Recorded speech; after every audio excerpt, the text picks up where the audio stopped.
Boom, boom, kaboom, baby. It's Noof Nukem back in the room. Episode 2 of the new relaunch of Gaming After Dark. So glad that you guys could be here with us tonight. You're in for a dynamite show. As always, let's cut right to the chase. We got some hot topics we're going to get into, but bringing back for the second week in a row, he is part of our permanent fixture. Want to welcome back the Game Complainers, aka we know him as Perry. He's ready to hit the stage. What's going on, everybody? How you guys doing? Everybody looks like they're doing pretty damn good. We got an amazing chat. We'll get to them in just a second. I just wanted to acknowledge that our good friend Proto Foxy Proto, however you want to call him, he's not going to be here tonight. He's a little bit under the weather. He may be watching the show in the chat. I'm sure he's picking up what we're laying down. But unfortunately, his throat's a little bit worse for wear, and he decided to take this one off tonight, which is totally fine. Like I said, we're going to have a good show regardless. But it's too bad he can't make it for the show, but I'm sure he'll be back better than ever next week. In the meantime, we had a very special guest coming back, making a I don't think he's ever been on Gaming After Dark, but he certainly has been on the Gaming Fuse. Want to welcome back our Resident Evil expert, our horror expert, and also a member of the Game Complainers podcast. It is Anthony. What is up, everybody? Good to see you all here, and ready to talk some games tonight. Let's do it. This man is already a legitimate winner with that massive stack of physical copies and collections behind his head. So, Jim, bravo. Love seeing it, man. I love seeing people's collections. It's awesome. And trying to keep that media alive, you know? Yeah, absolutely. Yeah, I just love, always love collecting stuff. And yeah, it's just kind of grown throughout the years and always done collection updates and stuff like that on YouTube. So it's always been fun to share what I get within that space, you know? You know, as corny as it sounds, but maybe you guys feel the same as me. When I don't have friends over to my house a lot, but you know, one thing I always get the same reaction when I have a lot of friends over, or any friends, they go into my basement, they see my collection of games and movies, and they literally jaw hits the floor, and they're so fucking impressed. You know what I mean? Mm. Oh, and yeah. It's like, and you watch them there sitting. Sometimes people will come in, they'll sit there for like 20 or 30 minutes going through your like physical collections. Oh man, I remember this and I remember that.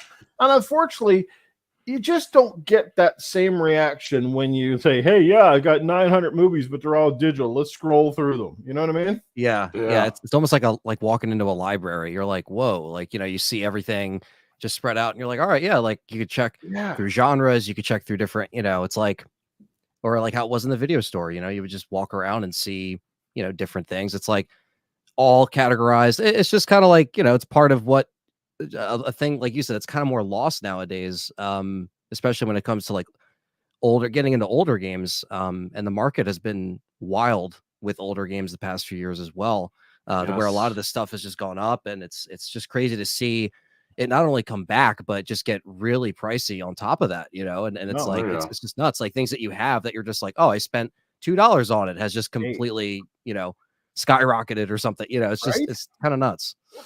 Have I told you what my new endeavor is going to be in the next couple of years? Oh, what's that? I'm gonna bring back a porn store, and I'm going to call it Blockbuster. Nothing but porn. Just walk. You don't even need a room in the back. You just walk in, and there's nudity galore. Yeah, from retro to modern. Retro to modern, baby. Wow. Sub 480p to that 1080p plus, super pixelated. Might even have to run one of those old VHS tapes up in the corner, with the squiggly lines and stuff. Remember when you were a kid and you had to unscramble all your dad's porn? Come on, you can laugh. You know what I'm talking about here. Back before it was all just on the internet, right? Yeah. Remember anybody here when you were a kid and you went to a hotel, they used to have some of the porn channels on some of their TVs, but they'd be scrambled unless you paid for the channel to be unscrambled. So all you could catch was like squiggly lines, and you'd see like the odd boob here and there. You're like, whoo! Yeah. You're like, oh, that's a nipple. Hey, I'll tell you, when I went on vacation to Florida, they would have the little pay-per-view pamphlet. Yeah. Right. And it would be like a little booklet, and you'd go through it. You see Ghostbusters or whatever. Well, on the back of it, there was one for like an adult film movie. Yeah. And it was called The XXX Files. The Truth Is Out Bare. And I was like, what the fuck? I like it. Like, why is the X Files on here? Triple X Files. As always, guys, you are watching Gaming After Dark, and this is the R-rated kind of video game podcast that very few of us out there attempt to do these days. But anyway, we like to have fun. That's exactly what we're here. We're all adults. We can mess around a little bit. It's all good. What's the worst they could do? They're gonna dox my channel or some crap. I don't know whatever the hell those guys do. But anyway, let's say hello to the chat. We've got an amazing chat, starting off with Wes, and he was the first in the room tonight, followed by a long-time supporter, Mr. Timothy Dixon's in the building. Good to see you, Tim. We got the one and only Draven Arrow. You're wicked hot, hanging out with us as well. We got the one and only Batman in the chat. What's going on, Batman? Good to see you here as well. We need a Robin here now. We do have Miss Pink Piggles in the background. We got our good friend Frankie Fazza is in the building. What's going on, Fazza? Good to see you, brother. We got Talos Ray here, the one, the only, the mod extraordinaire, boss mod, Lethal Papa hanging out with us. So guaranteed, if there's any trouble, Papa is on the job. Good to see you, Papa. We've also got, like I said, Talos Ray is in the building with us. Good to see you. Sir X-Man is here. We got RWK88 hanging out with us as well. Good to see you, RWK. We've also got Bryant hanging out with us in the chat. Good to see you as well, Bryant. And yeah, we know Papa can't get behind the physical conversation anymore. He gave up a lot of his games. We totally get it. Papa still calls me a fossil, even though he's older than me. But it's all good, Papa, man. However you want to play it is totally you, man. Much respect either which way, man. As long as you're gaming, I don't care if you're playing on a napkin. Whatever floats your boat. I just like, you know, like I said, a lot of us who kept the physical, it's largely because we're collectors, and you know, and it's game preservation too, right? Like one of these days, you never know, servers could shit the bed, and you won't have, you know, maybe a big storm will come by and wipe out half a civilization, and you're left with this video game console that works, but all the servers are dead. What are you gonna do then? Right there, you go. Something to think about. Brian says he's be old as Clint Eastwood. He's working while working. Is Timothy Dixon. There we go. I think we caught up with the chat. We got some amazing people here, and I'm sure more will turn up as we go along. Please hit that like, comment, and subscribe. I greatly appreciate it, guys. Try to get back some of the people that have left my channel over the years, you know, due to my inconsistencies and my, hey, I need to step away because I'm being a pusswad, but that's all good. Anyway. Let's get right down to brass tacks, guys. Usually, you know, we ask, what has everybody been playing? I know exactly what Anthony apparently, or at least I hope he's been playing. He said he was going to be playing it, and that is Silent Hill 2. That is part of our conversation tonight. So we're going to start off on that topic because it is a renaissance or resurgence of sorts, as we've seen over the years with games not only just getting remasters, but actually getting remade from the ground up. Unless you guys are living under a rock or not aware, Team Bloober Team, the people behind the Medium, were the people responsible for this remake. And I think they did a pretty damn good job with the Medium. So there must have been some confidence to hand over the reins and say, here, you guys are going to tackle this iconic franchise. It might not be quite on the same level as the Resident Evil franchise, but I think for a lot, Silent Hill is near and dear to the hearts of many. Now, I got to be honest. I'm going to fraud out here. I never really did get into the Silent Hill franchise as much as I guess I'm going to say I dabbled with them, but I never really took up that mantle. Honestly, I wasn't even really a big horror game fan of anything up until I think really Resident Evil 5 was kind of the game that really turned things on its head for me. And then, of course, I should say even Resident Evil 4 before that was the first one that I kind of went, okay, I'm starting to dig this stuff. And then things evolved. But anyway, we're here to talk Silent Hill. Silent Hill 2. So, Anthony, first impressions of what you played so far, and do you think that this renaissance, so to speak, has largely been spurred on by the extreme success of games like Resident Evil 2, 3, and the 4 remakes? We're starting to see more and more of that, and I suspect this is not the last we're going to see of you know, I obviously saw Dead Space as well. Dead Space had its remake, and it was done phenomenally. So do you think this is part and parcel, like a carryover, and we're going to see more of this? And what's your impressions of the game so far?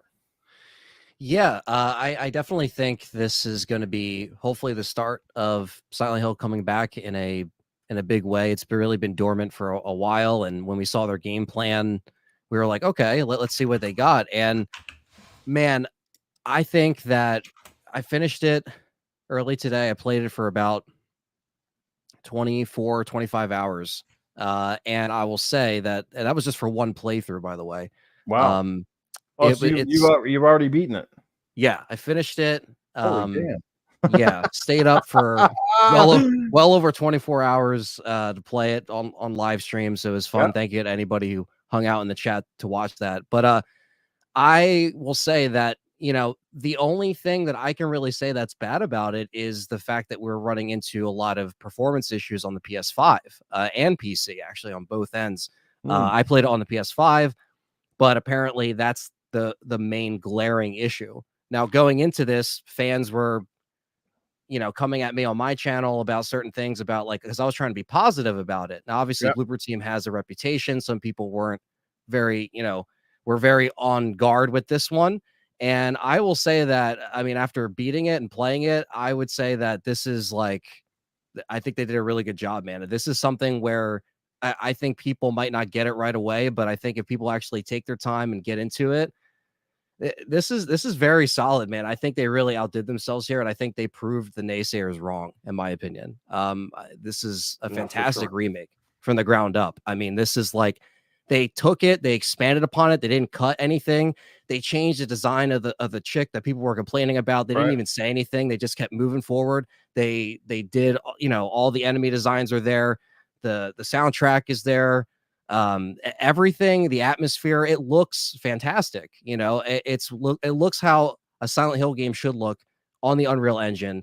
The only problem is that it really does drop frames a lot on console when you're in fights with multiple enemies sometimes, or it's loading in areas. It's something that is screaming for a PS5 Pro enhancement, but it does not even have one announced yet. And I think that needs to be changed right Do you now. think that might be just again getting the game out the door, and it's stuff is going to come with a patch? Yeah. We've seen, even remember Callisto Protocol had a lot of that stuff, and over time it did get better. I'm not saying Callisto was perfect, but it did get improvements over time. I We've like seen Callisto. Yeah. I see that. That's what I was going to ask you too, because I think the target rate for this game is about what, 30 frames a second. I think that's kind of what the benchmark for this one. Yeah. Now this is where where a lot of people get mad at us. Everybody screams it needs 60, it needs 60, and this is where I sort of disagree. And it's got nothing to do with whether it can push 60. Like I think some of these games that are self-contained, that have they're not open world, they're sort of in very slower paced, set pieces kind of thing, I think can work and run just fine at 30. And I'll give you an example as well with Hellblade 2. 60 is nice. You'll take it if you give it, but it doesn't scream that it always needs 60. I think some of these games work very well. Would you say that's the case here, that for the most part it could, or do you think this game really, really would benefit if it could hit the target of 60? I think it would benefit, at least to the point where it doesn't dip below, if it stayed maybe at a constant 30, but the fact that sometimes it does dip a little bit under that. I mean, it stays at 30, but it still dips sometimes. And I think the fact that we can't even stay at a consistent 30 at some moments in the game, I'm it wouldn't have been as janky if they were able to get this thing running how they could have got it running on the 5. Now, again, on PC, I've heard there was issues with people that, obviously have the top tier PCs. Obviously, they can see if they updated it or not. But I think it's consistent to where I do even get above 30. It's just the fact that I noticed it significantly, and that was a glaring issue. It's why it's not a 10 out of 10 for me, just because it's little things need to be addressed there. I think if I was playing on a PC and it was, obviously consistent, other than that, I mean, I don't really have complaints about the story. It's exactly the same. They kept it intact. And it's very immersive. I mean, I definitely was glued to the screen with the redone voice actors and the motion capture. I think they really hit it out of the park with this one. Okay, so, let me ask you, so were you a huge fan of the original games when they came out, and did you kind of play through those? So I was, Resident Evil is my main jam. So that was my first kind of introduction. And then, back in the day with the demo discs and stuff, they had Silent Hill 1 on one of them. And that was kind of and then I think I rented it a couple times, but never actually finished it until years later playing them on the channel for people. Then I went through 1, went through 2, and then I just beat 3 last week or 2 weeks ago. So I'm just now kind of getting caught up through making survival horror based content. And then with this, I just wanted to take in the new release with everybody. And it's something I didn't regret because, usually with the RE channel, I didn't know how Silent Hill was going to go over with the fans, but so many people at the end of my stream were like, I'm buying this now after watching this stream. Like, this looks amazing. Good. And it shows that sometimes if you don't jump the gun at the constant, like if you just see the negativity and you believe it, it's like you might miss out on something, you know what I mean? So it's like I think getting into it now, I also have a more appreciation of the franchise now that I played the old games a little bit more recently in like the last like 5 years. I finally like finished the full game. So yeah. Well, I'm definitely interested in the game. I can't comment on something I haven't played, but I will say my interest is fairly high, and I'm definitely interested in picking this game up down the road here right now. It's not one of my priority purchases, but yeah, I definitely will put it on my radar. How about yourself, Perry? I'm guessing you haven't had a chance to touch this one yet? Oh, no, I streamed it the other day. I didn't beat it. I put about 4 hours in on PC, running on a 4070. Again, just like Anthony said, not constant stuttering, but there is a stutter in the game. Yep. And I noticed when I vaulted in the apartment building, that thing went down to like 20 frames per second. Damn. Just by vaulting over the freaking counter. So Jesus. Yeah, and you're playing you're playing on a good rig. Yeah, I think the main issue is Unreal 5. And maybe the 50 series cards will fix that. I don't know. PlayStation 5 Pro, excuse me. I don't know if that's going to fix it.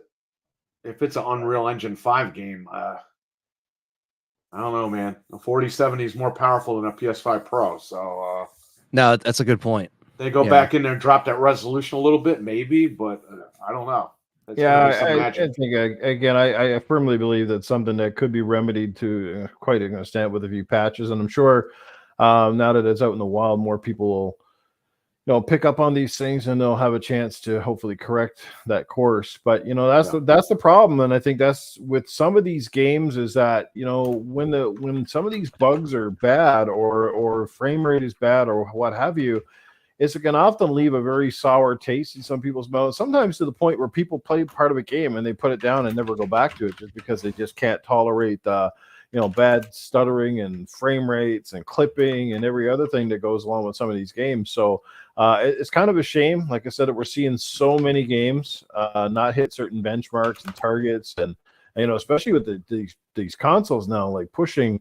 The console's pushing some amazing performance, and obviously, like I said, you're on a very high-end PC graphics card.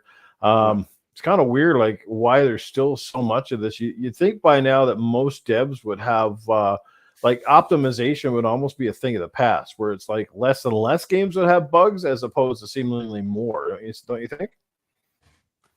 Yeah, I think it would be more balanced, Yeah, and they're trying to rush these things out the door, like you said, Noof. So I don't know. It's like, well, let's hope that most people can get by the minor grievances. Obviously, Anthony's beaten the game, so he's obviously gone all the way through it, and that's fantastic. So, I mean, how many copies of this? I mean, obviously, as far as I know right now, it's PC and PlayStation, but I do believe an Xbox version is supposedly coming down the road. Is that correct? I haven't heard anything confirmed. They said 1 year, but apparently 1 year is what we're hearing. So, I think we might have said that before on one of the shows, and it's like a lot of people in my chat, my chat they kind of play everything, you know what I mean? Some of them are PlayStation people, some of them are Xbox, some of them PC. And a lot of people were asking like, hey, is this on the Series X? Like, why isn't it on here? And right. I really wish like I had an answer. I just don't know why. I mean, obviously I know why, as far as like, Konami's just they're going where they're going, but I just don't know. I don't know. I mean, I think this is something where if anybody's seeing people stream it, review it, say good things about it, they should just be able to play it wherever. Silent Hill 2 was on Xbox, not right away, but it was eventually, and it had the extra scenario on the Xbox version, which was also on the Greatest Hits PS2 version. And some people are wondering if that DLC is going to come out. So we might get a Xbox Complete Edition maybe next year that will have the extra Born from a Right. Wish scenario. So that's what people are saying. Now I don't know, but we'll see. Fair enough. Well, you know, from a sales perspective, I certainly hope this game does well. I hope it does well enough, like I said, to encourage an Xbox version for sure. And I certainly hope it does well because it will encourage more remakes. And again, when you're doing a remake, these are the kind of games that I fully encourage. I don't have an issue with the games that are obviously from like hearing about Horizon, the Horizon Forbidden West game. Okay, now as much as I'm a huge fan of Horizon Forbidden West, I don't understand why they even have to do a remaster. And I know it's not a remake, but it's a remaster. But why even do a remaster of a game that's not even 10 years old, had really virtually no flaws to begin with? Like, to me, there comes a point where there's a justified reason to make a game, and then there's called cash grab. Yep. And I hate to say it, but to me, that's all it is, another cash grab for Sony, a chance to, prove that they have another game to put out during another slow time in their lineup. And again, grab more people. And I know lots of people that are like me that love Horizon. They're probably going to go and buy this anyway. And to each their own. It's your money. I'm not here to tell you how to spend it. So if you want to buy it, by all means. If that floats your boat, by all means. But I applaud remakes like this. I applaud remakes like the Metal Gear games because, again, they were built on very old engines. Graphically, a lot of these games never did live up to sort of, a standard that I'm sure lots of devs would have wanted but couldn't achieve.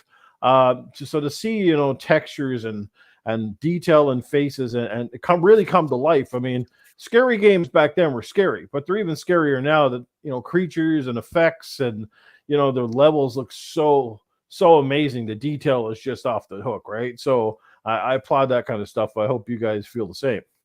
Yeah, Absolutely. definitely. Yeah, it's kind of nuts to see, even like one of the standout things that I've been noticing was like when you see a lot of the detail within going into the other world, in Silent Hill when everything becomes, just completely rustic and everything. It's just so crazy the stuff that you can actually pick up on and see. And it's just like the perspective change, the improvements that actually came from this over the shoulder. They looked at Resident Evil and they said, you know what?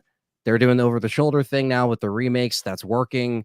We can do this. And I just think I love how that always comes back to RE kind of paving the way for a lot of these survival horror games so they can run, and being kind of like the testing kind of, thing. All right, this didn't work. All right, now we got to go back to horror. All right, action didn't work. Like Resident Evil was always kind of like the test of that. They always kind of went first with those different changes and pivots, and some worked, some didn't. But man, the remakes have been selling crazy for Capcom, and they looked at them and they were like, you know what? Let's do that from the ground up. Let's do Silent Hill. And I think if they use this as a blueprint for like a Silent Hill, whatever Silent Hill F, that's what the game is called, whatever that's going to be, if it's something like this, but like, obviously updated another story. Yes, it's not Silent Hill 2, but it will hopefully stand on its own and be another great Silent Hill game. I hope.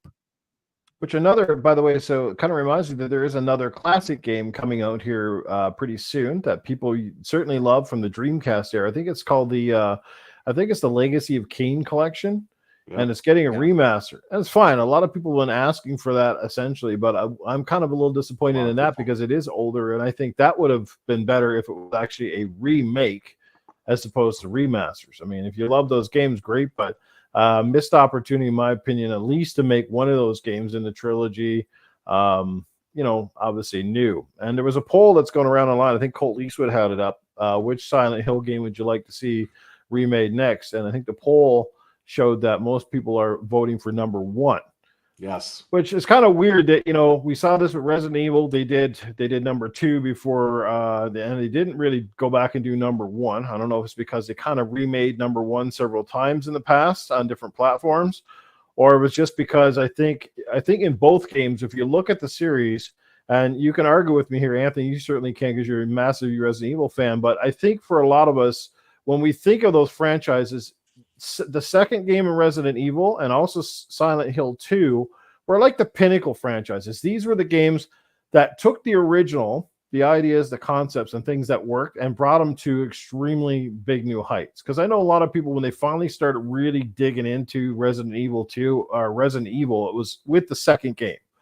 and then it carried on. And I think Thank Silent you. Hill felt the same. That a lot of people played the first Silent Hill that kind of didn't resonate, much in the same way Uncharted. Remember, like Uncharted with the first game, a lot of people played it and they liked it, but it wasn't until number 2 came out and blew the roof off of things that the series just became something altogether. It went from just being a video game to basically being a cultural phenomenon where the game has spawned t-shirts and anime and movies and everything under the sun. So I think that's why those 2 games probably were picked, because they sort of they're not necessarily always the best games in the series, but they're sort of the games that people associate with the franchise and go back and know and love. And I thought, like I said, the Resident Evil 2 remake, I thought that was absolutely stellar. Yeah, so you think that's sort of the reason? Because again, those titles stick out. Yeah, I think it's definitely the popularity. It was, they went with one that was very close to people's hearts and they knew it would sell. And you have to think like that when you're thinking business. And 1 and 3 are actually directly connected within story, where 2 is actually a standalone from 1 and 3. So they can do 2 by itself, start with 2, and it doesn't really bleed into anything. It's still, there's still lore that's connected, but it's specifically about James, where the first one's about Harry Mason, and the third one is about Heather, which is his daughter. So 1 and 3 are kind of, 3 always goes back to 1. 1 is connected to 3 in trilogies, where 2 sometimes can, dabble a little bit into both, but 2 really is a standalone. So everyone that's playing 2 and kind of like thinking, if they're a new fan that's picking this up today, it just came out today, if you didn't get the deluxe edition, and they're like, man, well, I'm playing 2, but what happened with 1? Well, completely separate stories. So when they remake 1, at that point, you got to make 3, because you can't build up 1 and not have 3 to kind of cap it off. So that's I think why they kind of went with 2, to make that their first little test to see how this will sell, and hopefully it does. Yeah, I hope it does too. For a lot of different reasons, because it's not just for us old nostalgic guys getting another game, but I think it's also very important because when they sell well, a lot of times it re-encourages those companies to invest more in those franchises, and therefore we get more sequels or perhaps even some new IPs. So it's not necessarily a bad thing, and at the end of the day too, it's we're crying out for games in general. Things have been a slow grind over the past few years. Where it's taken 5 and 6 years. So I would imagine overall it's probably a little faster for some of these companies to turn around a remake than it is to build something from the ground up, because you can at least take the story, the gameplay elements, and all you have to really do is translate everything that kind of worked from the older engine and kind of import it into a new engine. Yes, that's work in itself.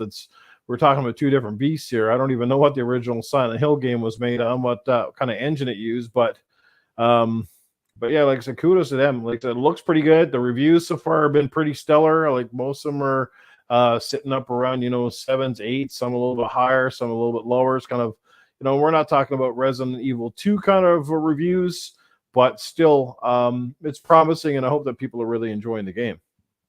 Yeah, I hope so, and I think a lot of fans will kind of vote with their wallet on this one. Like, hopefully they see it and they're like, hey, this is what I would want. Like, because we have to think about like where Silent Hill was for years. I mean, PT was supposed to happen, and then that got canned, and then it was pachinko machines.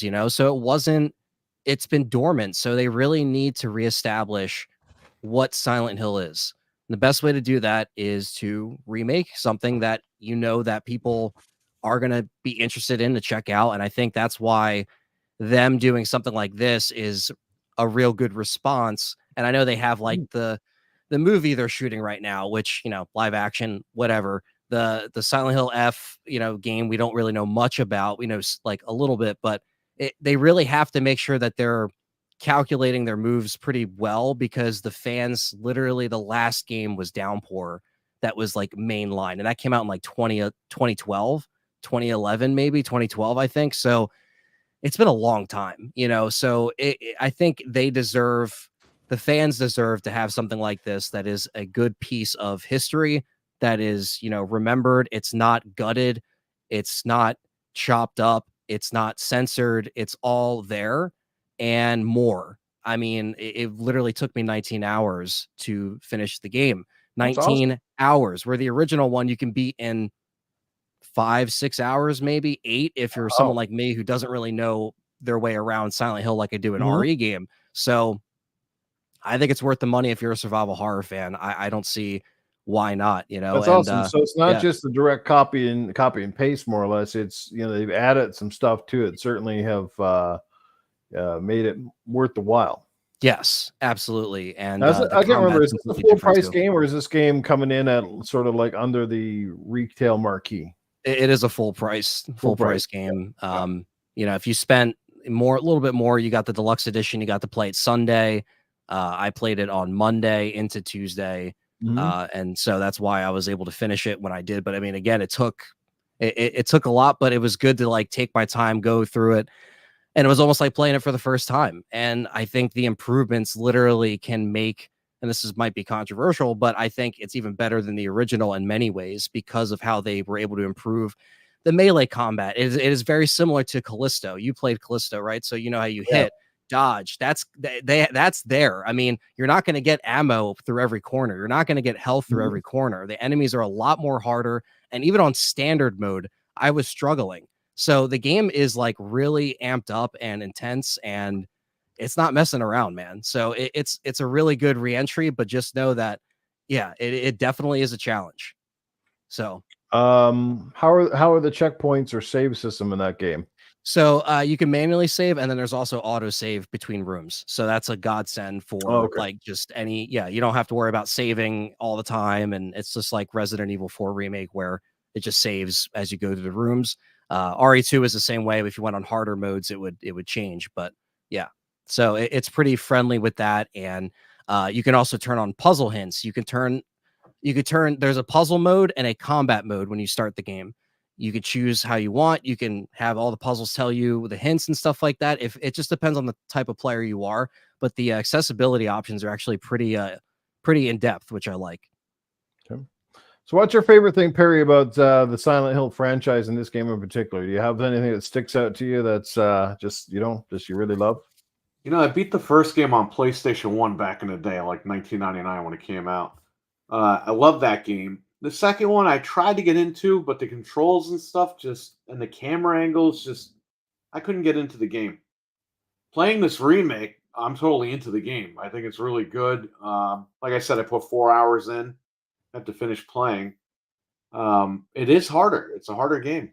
Like Anthony said, it's harder to get health and ammo, but hey, that's survival horror. That's just the way that it is with these games here. But I'm interested, and hopefully they go back and redo the first game after this. That'd be cool. Yeah. Yeah, I know one thing. When I played the Evil Within 2, I was struggling with that game, and then there was this code that came out for, I think it was just unlimited ammo. I didn't need unlimited life. I just need unlimited ammo. And boy, did it make the experience way more gratifying for me.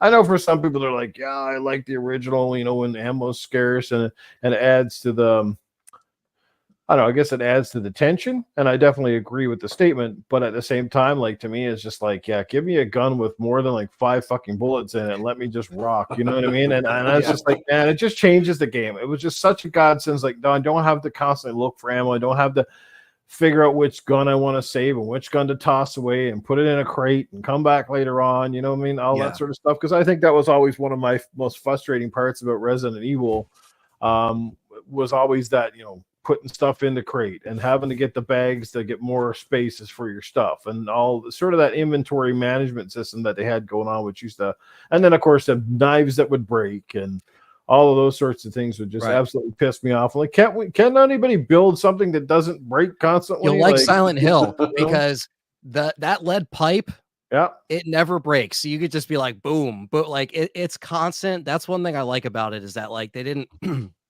I was playing it and someone was like, does the wood plank have any durability? I'm like, I don't think so. It's not breaking. And I used it for like the first half of the game. Then you get the lead pipe and you're like, oh, hell yeah. And then it just doesn't break. I'm like, that's how it should be. Because that's cool. Silent Hill, it's not all about like, dual wheel and go into a merchant and stuff like that. It's very just like grounded.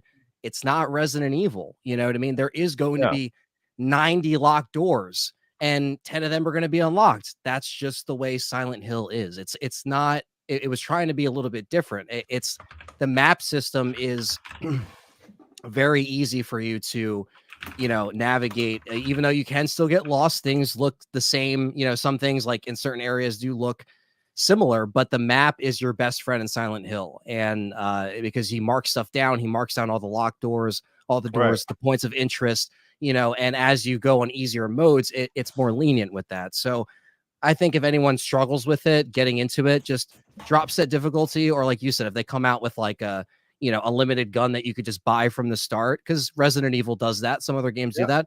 Play how you want. Have some fun. Enjoy Silent Hill 2. It's literally like transporting back into 2001. You know what I mean? But just a lot more grittier, a lot more realistic. So yeah, it's very fun to have that balance of combat and everything. Cool. Let's give a shout out to the amazing chat, because we've had some people stop in since we first opened up the show. We got Brian Harris hanging out with us. We got Stevie Mac 23 in the building. Pink Pickles is still here with us, and she rage quit the only Resident Evil game she played because she didn't have enough ammo and couldn't find more. And yes, she's at the end of the game too. What? She's at the end of the game and she rage quit. Well, which RE was that? 7. The 7. 7. I'm trying to remember the ending of 7 here right now. I can't think of 7 is when you got to fight like Baker when he like Jack Baker when he like morphs or no, it's like like the third form, because and then it's like the big it becomes the big glob that like takes up the house, stuff like that. 7 went back to the more grounded style. Like literally 6 was like this Michael Bay action type thing, and then you go to 7 and it's like 5 handgun rounds, 2 handgun rounds, 3 shotgun rounds. Like it went completely back. And RE7 was like that soft reboot that the franchise needed in hindsight to kind of like, and RE2 remake, both of those things that kind of like helped gain some interest back between like just the unlimited, supply of stuff, or Leon drop kicking a zombie through a door. You know what I mean? They had to scale it back. So. Hey, Slendy's in the chat. What's going on, Fred? Good to see you. We got Hockey Fan is in the house. Good to see Hockey Fan here. I'm a hockey fan too. Did you know? We got some amazing people. Thank you guys so much. Please hit that like button and share this out to all your friends. Get people. We're having a great conversation, a fantastic time talking all things Silent Hill. I got to ask you guys before we basically soon change the topic here. What was your I shit my pants moment, especially from Silent Hill or even Resident Evil, if you don't necessarily have one, because I'm going to tell you mine real quick. When it came to with the Resident Evil, now there's been a few moments in Resident Evil games, okay, but the one that made me shit my pants for Resident Evil had to be in the latest one, Village, when you go to that freaking island with the baby in the freaking house cellar. Oh my God, that was one of the creepiest things I've ever seen in my life. I hid under that damn bed. Yeah, that was a big one from people that were in my chat. Now, that's the thing. Like, I saw it on my stream and I was like, "What is that?" Because for me, like, I was like, "Man, that doesn't seem like Resident Evil, like a big giant baby." But it's like a lot of people were like, "Yo, that scared the piss out of me." You know what I mean? So I was like, what's funny about that? For a lot of people, Frank's wife was pregnant with their first child. Oh my God! And she was due like right around that time, and then he played that. He was freaked out. I am not giving birth to this baby. Yeah, I don't know. There was just something inherently really like freaky. I mean, vampires and all that stuff. Yeah, whatever. But man, there's just something like in that dark and I think that's part of these scary games is that claustrophobicness of like for me that was the part in Resident Evil 2, the remake, like you knew when Buddy comes up, what the hell's his name? The tyrant, or what's his name? Resident Evil 2? Mr. X or Nemesis. Mr. X. No, he's changing her out. Like overall, when you see him, he's not necessarily scary, but the fact that you find out really quickly that he's basically invincible, and he's chasing you in this slow, staggered pace, and you can hear his footprints. And of course, everything is tight, right? You can't really, there's not a lot of room to move. And then, of course, when you're booting it and trying to get away from this prick, and fucking dudes are grabbing you by the legs and shit, and then you're running out of ammo and you're trying to pick zombies off in the head. And that's the whole conundrum. You're like, man, this crap's getting nuts. You know what I mean? And like, it was just that not so scary as much as the tension, right? And I don't know how many times I go around and I ran into the wrong room again. You're cycling around.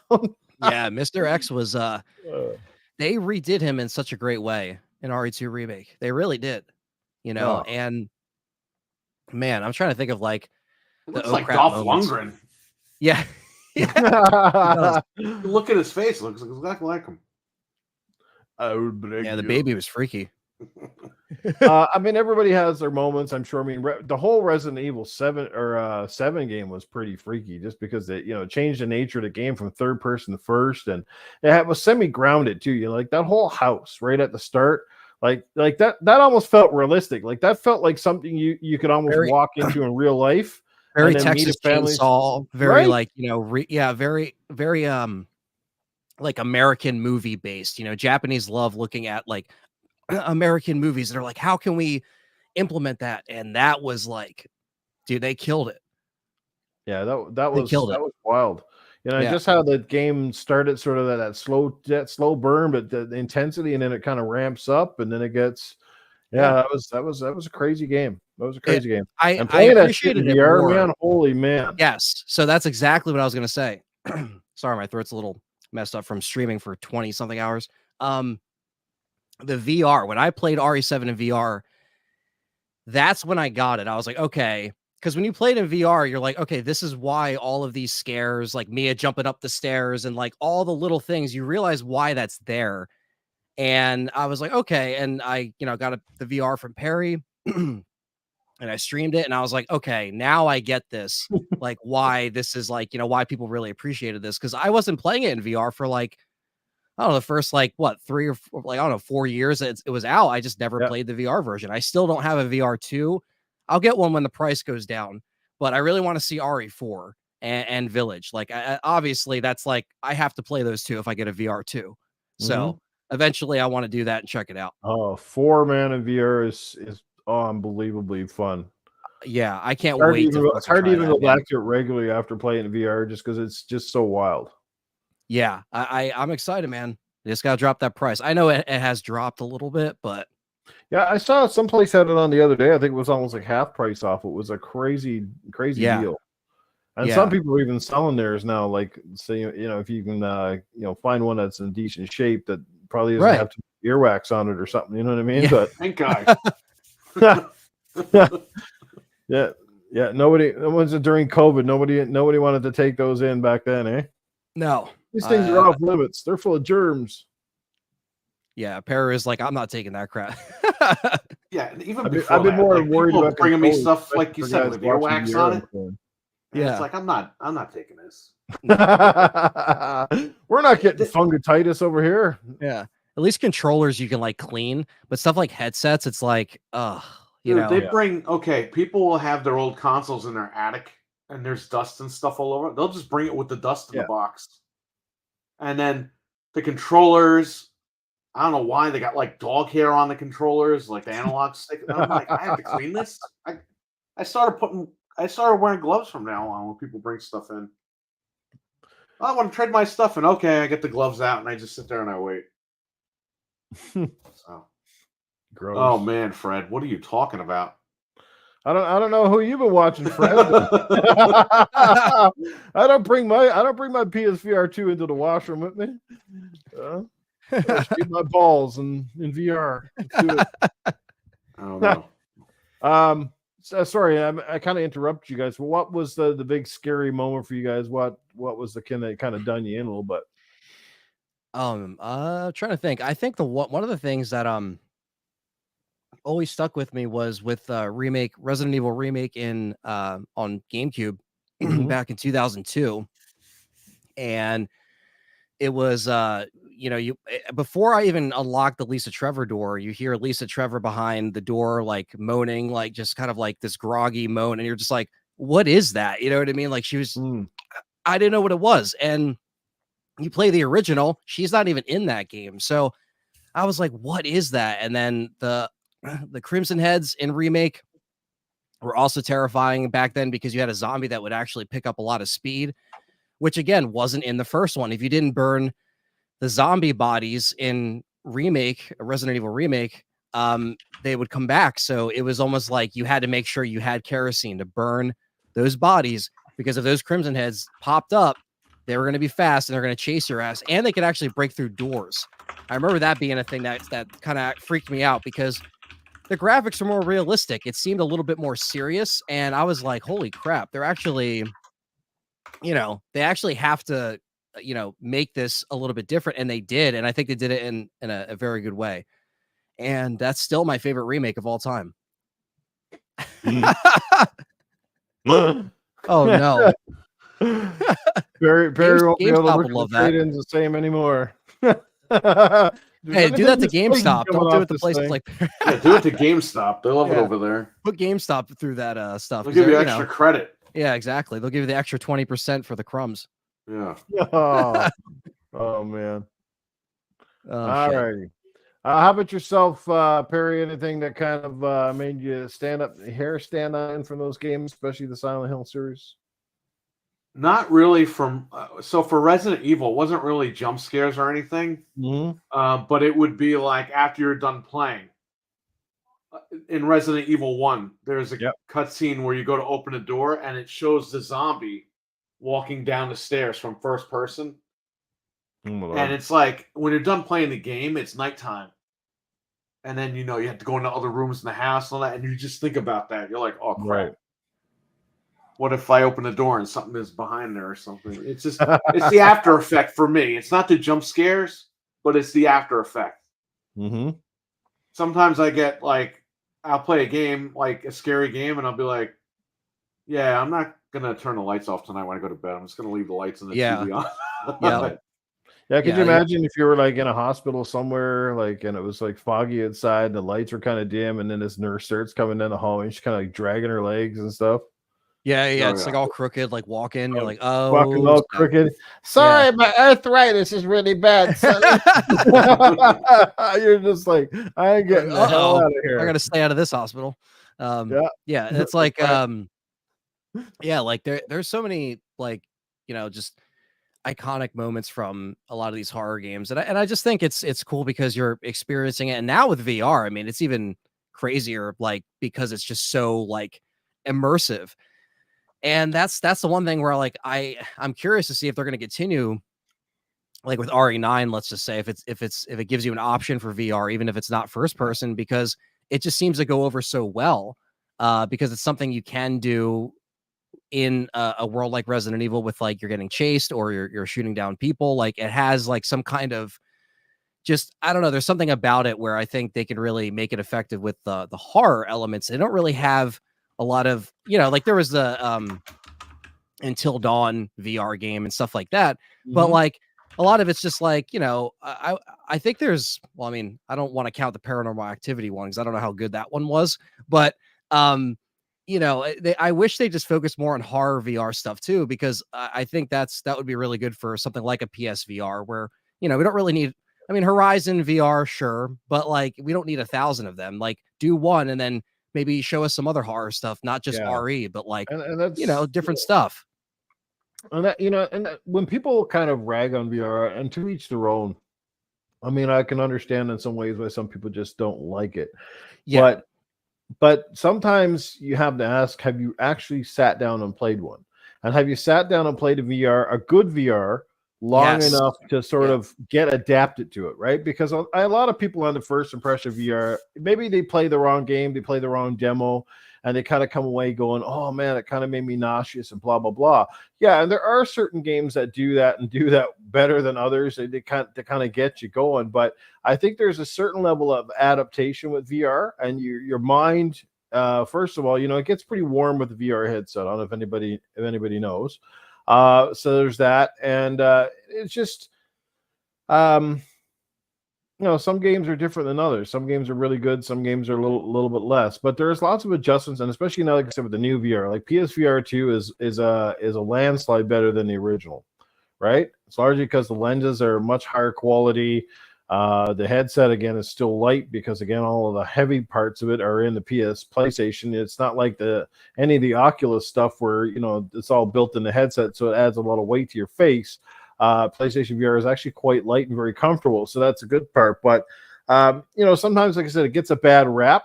And the thing is, like, maybe you're just not playing the right games, because honestly, if you play some of the best games on VR, the immersion is like nothing you've ever seen before. It takes games that you even know and love, and it elevates them to like another status. And Gran Turismo, for example, if you ever wanted to get as close to being in a real race car as it gets. That's what I'm talking about. You know, playing any racing game with just your little controller in your hand, watching on a TV screen does not even come close, right? It's cool in itself, but man, when you see these cars in VR and it feels like you're actually sitting in the car and you can turn your head any direction and you can look in your mirrors and you look at the side and you hear these cars roll up next to you, like, just honest to God, it just makes the game like, woo, right? And the horror stuff is crazy because, you know, even my buddy, he came over on the original PS with the PSVR. And remember when the Resident Evil, before it came out, the game came, they basically did this demo. It's called the kitchen demo. Yes. And I let my buddy try that, right? And of course in the demo, you're just sitting in this chair and nothing's happening. All of a sudden, this head rolls across the floor. And just the sound effect alone and seeing this head, it freaked him out. And if that wasn't good enough, of course, the girl, Mara, or whatever her name is, she comes up behind you, puts her hands over your freaking face, and it's literally like somebody trying to strangle you. And he just about shit his pants. Like, he's like, this stuff is fucking on another level. You know what I mean? Like, it takes you from just like it takes you from sort of witnessing a game to actually almost making you a participant in the games. And I'm keep telling the people the future of entertainment is probably, like, I think for theaters, movie theaters in particular, if they're going to survive the next 20 years, I think they're going to need to have VR technology that's to the point where it's as light and effortless as Perry's sunglasses. Yeah. And you're gonna actually, instead of watching movies, you're gonna be in the movie. You're actually gonna be sitting next to Tom Cruise or your favorite star during a stunt scene, and you're gonna see the movies from different angles and perspectives you would have never seen watching a regular film. And I think that's the future of entertainment. If movie studios and companies want to survive, they need something that's bigger and better than just sitting there and watching something. But again, the technology has to get to the point where you're not thinking about the technology. You're walking in. Like, it wasn't too bad in the 3D phase when you had to put the 3D glasses on, right? That wasn't terrible because they weren't overly bulky, weren't overly heavy. But 3D is like not even close to VR. Not even close. Like, that was more of a gimmick. VR is the real deal. But anyway, I could go on all freaking night. But my God, it's just it's crazy what VR can do for an experience. Yeah, I absolutely agree, and I can't wait to, you know, I did play RE4 original on the Quest 2. That was the one headset that I got. That was fantastic. I loved playing that, and my friend was visiting from the UK, and I was showing him RE4 in VR, and he's just like, dude, this is crazy. Cause like he'd never played VR and for anything, I don't think. And he was just like, this is, I was just doing like the shooting range, very basic. And he was just like, he's like, this just changes RE4 completely. I'm like, yeah, because you can move and shoot. It's like you're so accurate with everything. It's just so, that's like my favorite version of RE4 original, you know, is the VR. And I'm sure if I play the VR too, I say the same thing about RE4 Remake. So, yeah, man, I agree. And I think the only thing that was holding Sony back a little bit was the price point, but it's good to see that it's coming down a little bit so people can, you know, taste it a little bit better without, you know, spending an arm and a leg. So, you know, yeah, I'm definitely excited to check out more VR, and I've definitely been getting more into it the last like 2 years. So, absolutely. Anyway, guys, I'm going to here to try to bore some of the naysayers about VR, but honestly, you know, if you are a VR fan, you're in the right podcast. You'll hear me talk about it a lot all the time because I am a huge fan. It's not something that I sit there and play near as often as my regular games. Right. And that isn't because I don't love VR. It's just because, again, VR is very isolating. And it's also, like I said, it gets very warm, especially in the summer in my house playing VR. So, like, half the time I almost spend half as much time trying to wipe the freaking sweat and vapor off my lenses as playing. So, I try to playing VR, taking a dump. Well, I hope we're not playing a shitty game. Oh, yeah, you know. Yeah, Joe is totally right, though. That was a huge bummer. The no back and pad on the PSVR 2. I don't know why the foresight on that. Yeah, that makes no sense. That makes no sense. Like, after nobody wants to play old games. Come on, Sony, what are you doing? I mean, first of all, you basically made hardly no first-party games for this thing, and the price point is just astronomical at this point. We're still paying a lot for the console. At least bring down that. You know what I mean? You gotta put more specials out on VR to get it out there.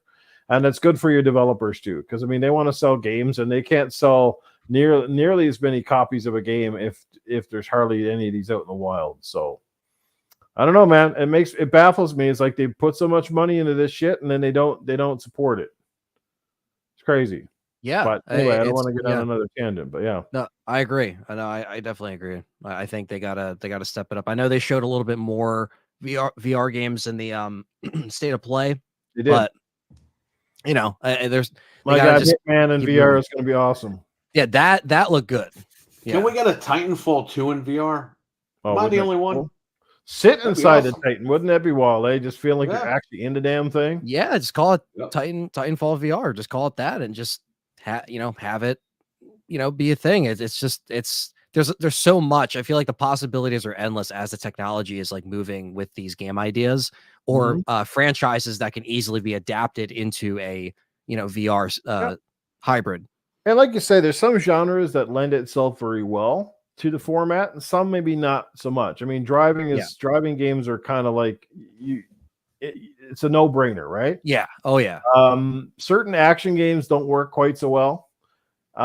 Slower moving horror games are definitely awesome. Again, because you're not always relying on quick reflexes and stuff. It is, again, you're kind of in corridors, you're more in enclosed spaces, less fast movements and stuff like that, but still very immersive. Between the sound, the environments, and the scare factor just jumps up exponentially, because stuff is not just like on a screen now, it's like literally next to you, like it's hopping in your face. It's crazy, man. It's just crazy.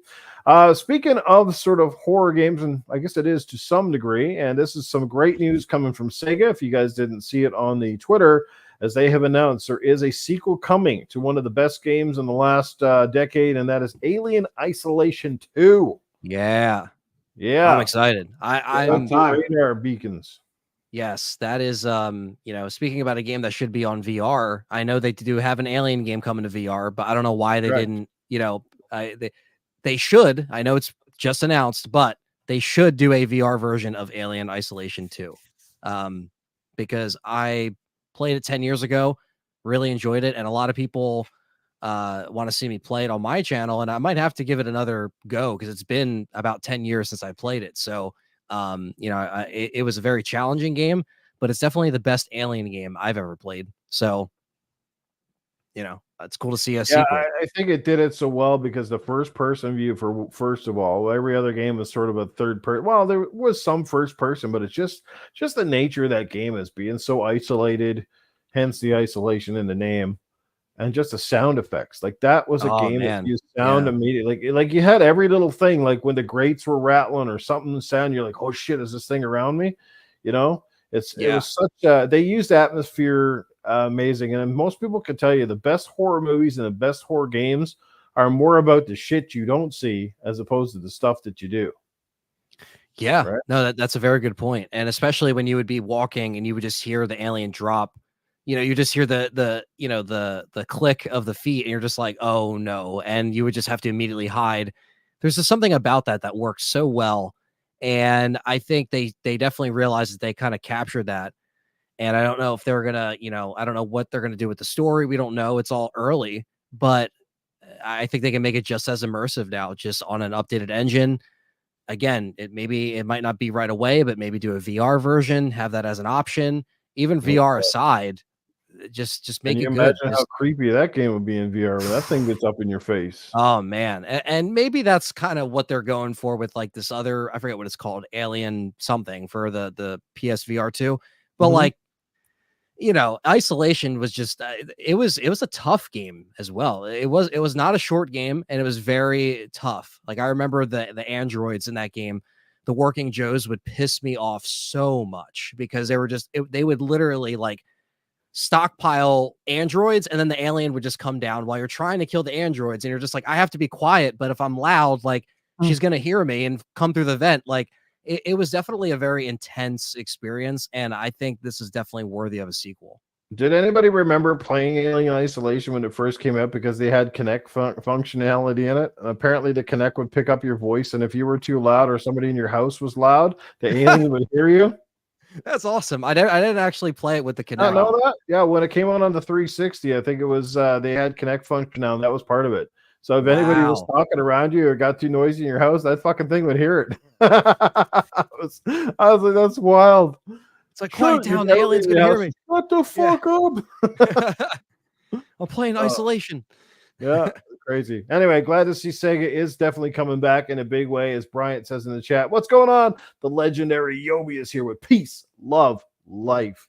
Glad to see you guys here. Yeah, Half-Life Alex. Hopefully the PSVR 2 gets a version of that game sooner than later. I know it was announced when PSVR 2 came out, and it still hasn't dropped for it yet. So I don't know what the holdup is, but I would like to try it, but I don't have the PC, so there you go. My what? Timothy Dixon says, see? He says right here, he goes, my daughter used to shout, hello, Mr. Alien, through the Kinect, and he would get me every time. I'm putting you in the next room, dear. Oh, man. Yeah, Now, like, what's going on? Joe Dunmore. Joe Dunmore is here. Good to see you, Joe. As always, a great fan of the show. But anyway, guys, we're gonna move topics here. Speed it up a little bit. Great conversation on Silent Hill 2. Go pick up a copy of the game if you love the franchise, or maybe rediscovering it for the first time. It's a great place to start. Jump back into the series, with better graphics, better controls, just a more immersive game. You owe it to yourself. You love this kind of genre, to jump in there and support it. I don't think you'll be disappointed. It certainly doesn't sound like Perry or Anthony were let down in any which way. So by all means. Yeah. All check right. it out. Lendy's still here hanging out with us. Good to see you, brother. All righty. So let's talk about the big one. This has been making a lot of stir on the social media platforms over the past couple of days. A lot of podcasters have been diving into this one. And it's finally, again, some good Xbox news. So the downside is when are we going to get the bad Xbox news? Because every time Xbox comes out and puts anything out there, we go, ooh, that's kind of cool. Yeah. It's like a 2 week. Like, we gotta slap you guys. Reality check.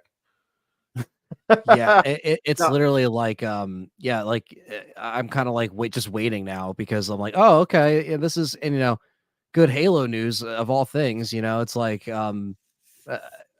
man, this is going to be interesting. Okay, so for those of you not in the loop, if you haven't heard, Halo is coming back. Halo is not going anywhere. As a matter of fact, it's coming back, I think, in a big way. First of all, getting rid of the slipspace engine. And they're going back to an engine that has worked for so many shooters in the past, the Unreal Engine. And of course, we all know the brilliance of the Unreal 5, especially in terms of graphic fidelity. Anything that's using that right now is some of the best looking games on the planet, par none. But with the Unreal 5 engine does come some technical issues. It requires a lot of horsepower to run effectively. And some of the games, while they look amazing, like I said, don't always hit those performance targets because of such a demanding engine. But with saying that, if you didn't see it, they kind of did a little bit of a in-game engine, and it showed the Master Chief going back to Halo the CE, Combat Evolved, wearing his original Mark I armor. Yes, a lot of people are making fun of him that he looks like he beefed up and he's bulky, or perhaps he's been eating too many pizzas. But either which way, Master Chief, I think he looks pretty damn sexy. I love the graphic fidelity, especially the environments. They were like 10 times, 100 times better than what we saw in Halo Infinite. This shit looked almost like it was real. Like you jump out there and smell the trees. Just fantastic special effects, even with stuff like the energy sword, as we saw them in the hands there of the elite. I think it's pretty cool. I like the news. I like where they're heading with this. Obviously, they got a sort of a revamped team heading it up, and they've also changed their name. So no longer is it now going to be known as 343 Industries. They've called it, was it Halo what? Halo Studios. Halo Studios. Halo Studios. There you go. Very simple, but I mean, it's better than it's just good that they need a new, like a restart, kind of like a reset button. Yeah. After Infinite. They're trying to wash the 343 stink off that sort of bogged down the franchise for the last couple of years here. Yes. Yeah. All right. Well, it sounds like the main guy in charge of, I forget his name, it's like a French last name, but it sounds like he seems like he's got his head on straight, and that he's a Halo fan first and foremost, and is hoping to bring this franchise back to its storied prominence. And I think most of us would probably agree that the one thing nobody really asked for with Halo Infinite is we didn't really ask for them to get away from the sort of story and to bring this open world. While you applaud their efforts, I think that was one of the downfalls with Halo Infinite. Is the game just felt like it was perhaps a little too ambitious for its own good, and they had obviously a long development cycle. And sorry, there's a phone ringing in the background. I don't know who the hell it is, but you know what I mean. So Yeah. I don't know. I mean, I enjoyed Halo Infinite for what it was, but I would have still preferred a more story-focused game in the vein of 4 and 5. You know, I like the fact they did bring back, you know, the brutes. That was pretty cool. You know, it's good to see. Like, even we got to see a brief thing of Atriox, even though he technically wasn't in the game, but some of that stuff. And yeah, I'm curious to see where they go with Halo moving forward. And let's hope that the next game is not like 10 years away, but that it's a little closer to coming out. Maybe we'll see one more Halo, perhaps on the current platform, before Xbox brings out something new. So what do you guys make of this whole announcement? Are you excited? Are you kind of cautiously optimistic? Do you think this is the right move? And hopefully, what do you guys expect to see? And Perry, let's let you jump in on this one first. Very excited, very optimistic, and I hope it works out, man, because I love Halo, and yeah, the franchise has been, 343 really didn't know what the hell to do with this thing. I enjoyed some of the games like 4 and 5 and Infinite. I enjoyed them to a point, but I mean, that's your flagship game, and you're not supporting it. You know what I mean? It's just Halo Infinite deserved better, and it just didn't get that. That's what I'm upset about. You know, Phil's epic quote from a couple of years ago: "If Xbox loses its way with Halo, then Xbox loses its way." And it does very seem like that has certainly come true. What's he going to say tomorrow now? With the fall of Halo, sort of came the downslide of Xbox along with it. You know, the fact that they missed that launch date in 2020 alongside the Series X, the fact that when it finally launched, the game certainly still didn't look head and shoulders above the old Craig demo that we saw. Everybody remember Craig? Who could forget? I mean, that was a weird, strange kind of like push into this gen where, like, you know, that's when the waiting started, I felt. And then it was like, you know, oh, here's free multiplayer. And the multiplayer was fine for a couple seasons for me. And then I was just like, it just didn't really hold my interest. You know, I played the campaign, thought it was okay, but didn't really hold a flame to the OG trilogy, ODST, Reach, you know, full, you know, and I've been reading Cliffy B's book, and I know this has nothing to do with, you know, Gears, but he mentioned that in that studio, it, like, when Microsoft would come to the office and be like, listen, we want to rotate Halo and Gears every year. So you better make sure that you get this thing done. And I'm just like, where is that mindset now? Where, like, you know, where it would be like Halo, Gears. It's like, and they were solid. And it's like, it's just that mindset is not there. So we can get back to like giving us multiple Halo games, spin-offs, main games. Let this be a, you know, ignite the next era of Halo in a positive way. Not it came out and it was kind of crappy. And no, this is Halo. This should be amazing, and I know they have it in them. They just have to scale it back. Well, let me ask you guys this question, okay? When you guys were in high school, or when you're in grade school, whatever, which person were you in the group? Every one of us has probably done a group project in our life, correct? Yeah. Oh yeah. Okay, so which one were you in the group? Were you guys the ones that were diligent, were following the deadlines set out by the teachers, and were adamant about getting work done and getting it done well? Or were you the ones in the group that waited till the very last minute? It was always, when push came to shove, always on the 24th hour sort of thing, trying to get that fucking assignment done and hand it in, or whatever, the presentation done to the class. Because here's the thing. I imagine that every studio, especially when you have several hundred people, is filled with half of one bunch and half of the other. They got people that want to get shit done. They come to work every day to actually do the work, and they put the time in. And then I think there's other parts of the studios where you got these, I'm not going to say always young bucks, but in some cases, people that, again, they're there for a paycheck. They don't care really about the franchise in the way perhaps the fans do. They're there to punch the clock, get in, get out, get their shit done, whatever. But usually it's like until somebody comes in and cracks the whip.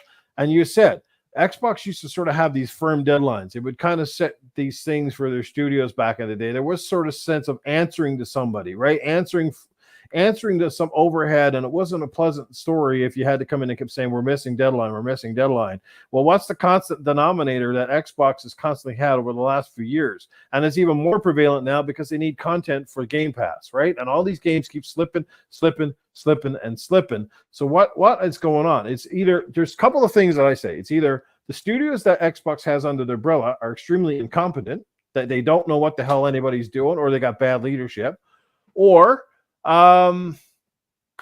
again, somebody's not cracking the whip. There's no onus to get shit done, because when somebody has this unlimited budget and you got leaders that are going around going, yeah, well, whenever it's done, it's done. We can't force quantity and quality and blah, blah, blah.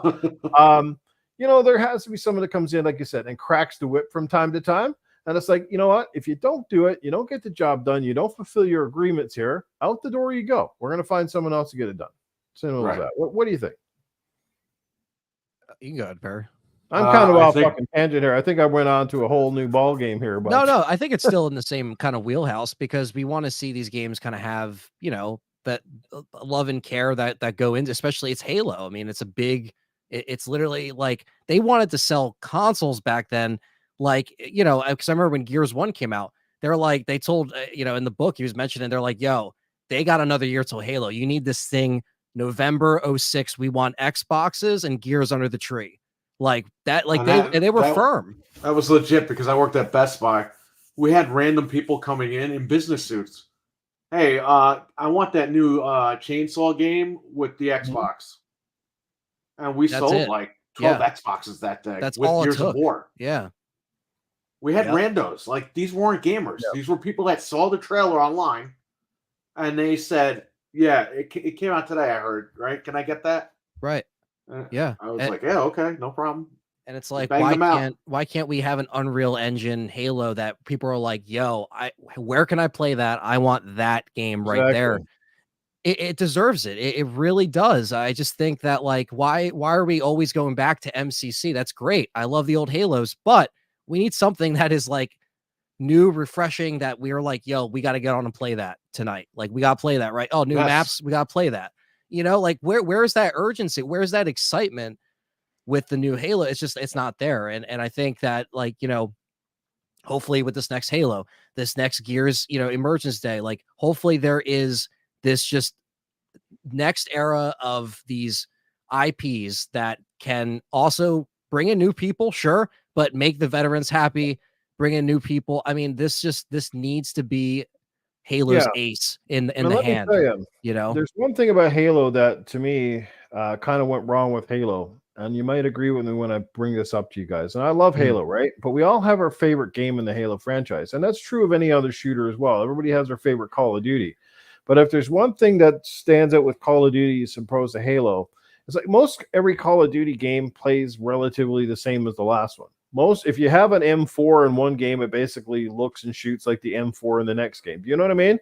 Yeah. For in Halo, how many times that every time they made a Halo game, the graphics not only looked different, but the play control was always different. And they kept introducing things that worked and some things that didn't work. Like, like all those what do you call it, like the perk system where they brought out when they did Halo Reach, right, where you had shields and you had all this kind of stuff. And then they introduce a sprint, and then they slow down a sprint, and then they mess up the friggin' handgun, and then they make it more powerful for the next game. So this is a thing in itself. And you go back and play Master Chief Collection was the first time that I went and woke up and I was like, God damn, like every Halo game in this is hard to play because they're so fucking different, right? Like I can pick up any Call of Duty game, any Call of Duty game except for maybe the World War II shit, right? But if you play the modern stuff, and within 10 minutes, it feels like you're still playing Call of Duty. But with Halo, it's like you play the Halo Master Chief Collection, and you're literally lost because everything feels so friggin' different. One game you can snipe like a son of a bitch, and the next game you can't snipe worth the shit because the timing's off and the gun feels different. And the speed was different, right? Like one game would run slower than the other, and you're like, in the other games in Infinite, you're like running, like, and the other games you're just like, make like if you're going to do Halo now, like make everything congruent. The game can look different, the graphics can look better or whatever from game to game, but make everything feel the same. Make Chief's speed the same. Make his guns feel the same from game 1, 2, and 3. Not constantly change the wheel. If you're going to want to make something different where you add new weapons, but you don't make the old ones feel weird. Like the Lancer and Gears from pretty much from 1 till number 5 is virtually unchanged. It almost feels the same. Other than with multiplayer, they constantly keep tinkering with the power. So like one game, it's like, people's like, "Oh, this Lancer is OP," and the next game, you're like, "This is like a pellet gun. It's hurting nothing." Yeah, right? no one used the hammer burst in Gears right? 1, and then Gears 2 comes around, and everyone's on the hammer burst because you're like, dude, this is like on steroids. If you active reload a hammer burst in Gears 2, oh my god, like it literally would down you in like 5 shots. You know, it's like you gotta have that balance. And yeah, if they're taking things back to the drawing board, so to speak, they really have to keep everything consistent. I definitely agree with you there. There's definitely something where when you go back, you notice those things more now, looking back, going through them all, playing with something like MCC, like you said. That was really the eye opener because they're all on one disc, right? And we've had community game nights where we flipped through each game, and it was crazy because some guys would be totally dominant with Halo 3. And then we move over to Halo 4, and a different group would dominate that because everything changed. And one game was slower, one game was faster, and everybody kind of picked the weapons or the maps and stuff. And you know what I mean? Like it was Halo, but each game felt like not really Halo. You know what I mean? And it was kind of weird. At least that's how I see it, and that's how I played it. And I had a few buddies agree with me the same thing. They said, yeah, it's like it's weird how every game changed so, and it wasn't just because of technology changed. It was these are obviously development choices that were obviously talked to when they decided, well, okay, these are the weapon sets that are going to be in the game. Remember like how dual wielding was so weird the first time you played that in Halo? Oh yeah. Yeah. And then people got used to it, and it was like, oh, now I can't live without dual wielding. And then they sort of nerfed it again. And you couldn't dual wield one with the like Halo 2. You could be like Needler, small magnum, or like Needler and then SMG. Dude, like you couldn't do that. You had an SMG and a plasma pistol. I used to rock. Oh my god! Take a guy down with the plasma, and you just 3 bullets on an SMG, and they were gone.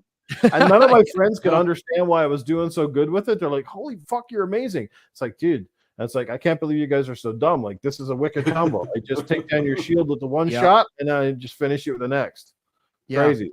Yeah, it's simple stuff that I think you're right. Like, changing some stuff, improving stuff, great. But yeah, make this new Unreal Engine Halo era just consistent and just like let's get back to basics. Let's get back to really interesting maps, really dope maps. I just, do you guys think they're gonna do like something like a reboot or a soft reboot, or like I think it's a soft reboot, but I think they really are making the first game over a complete remake from the ground up with the new engine. Because if you look at the map they showed off, that's literally when you first land on the planet.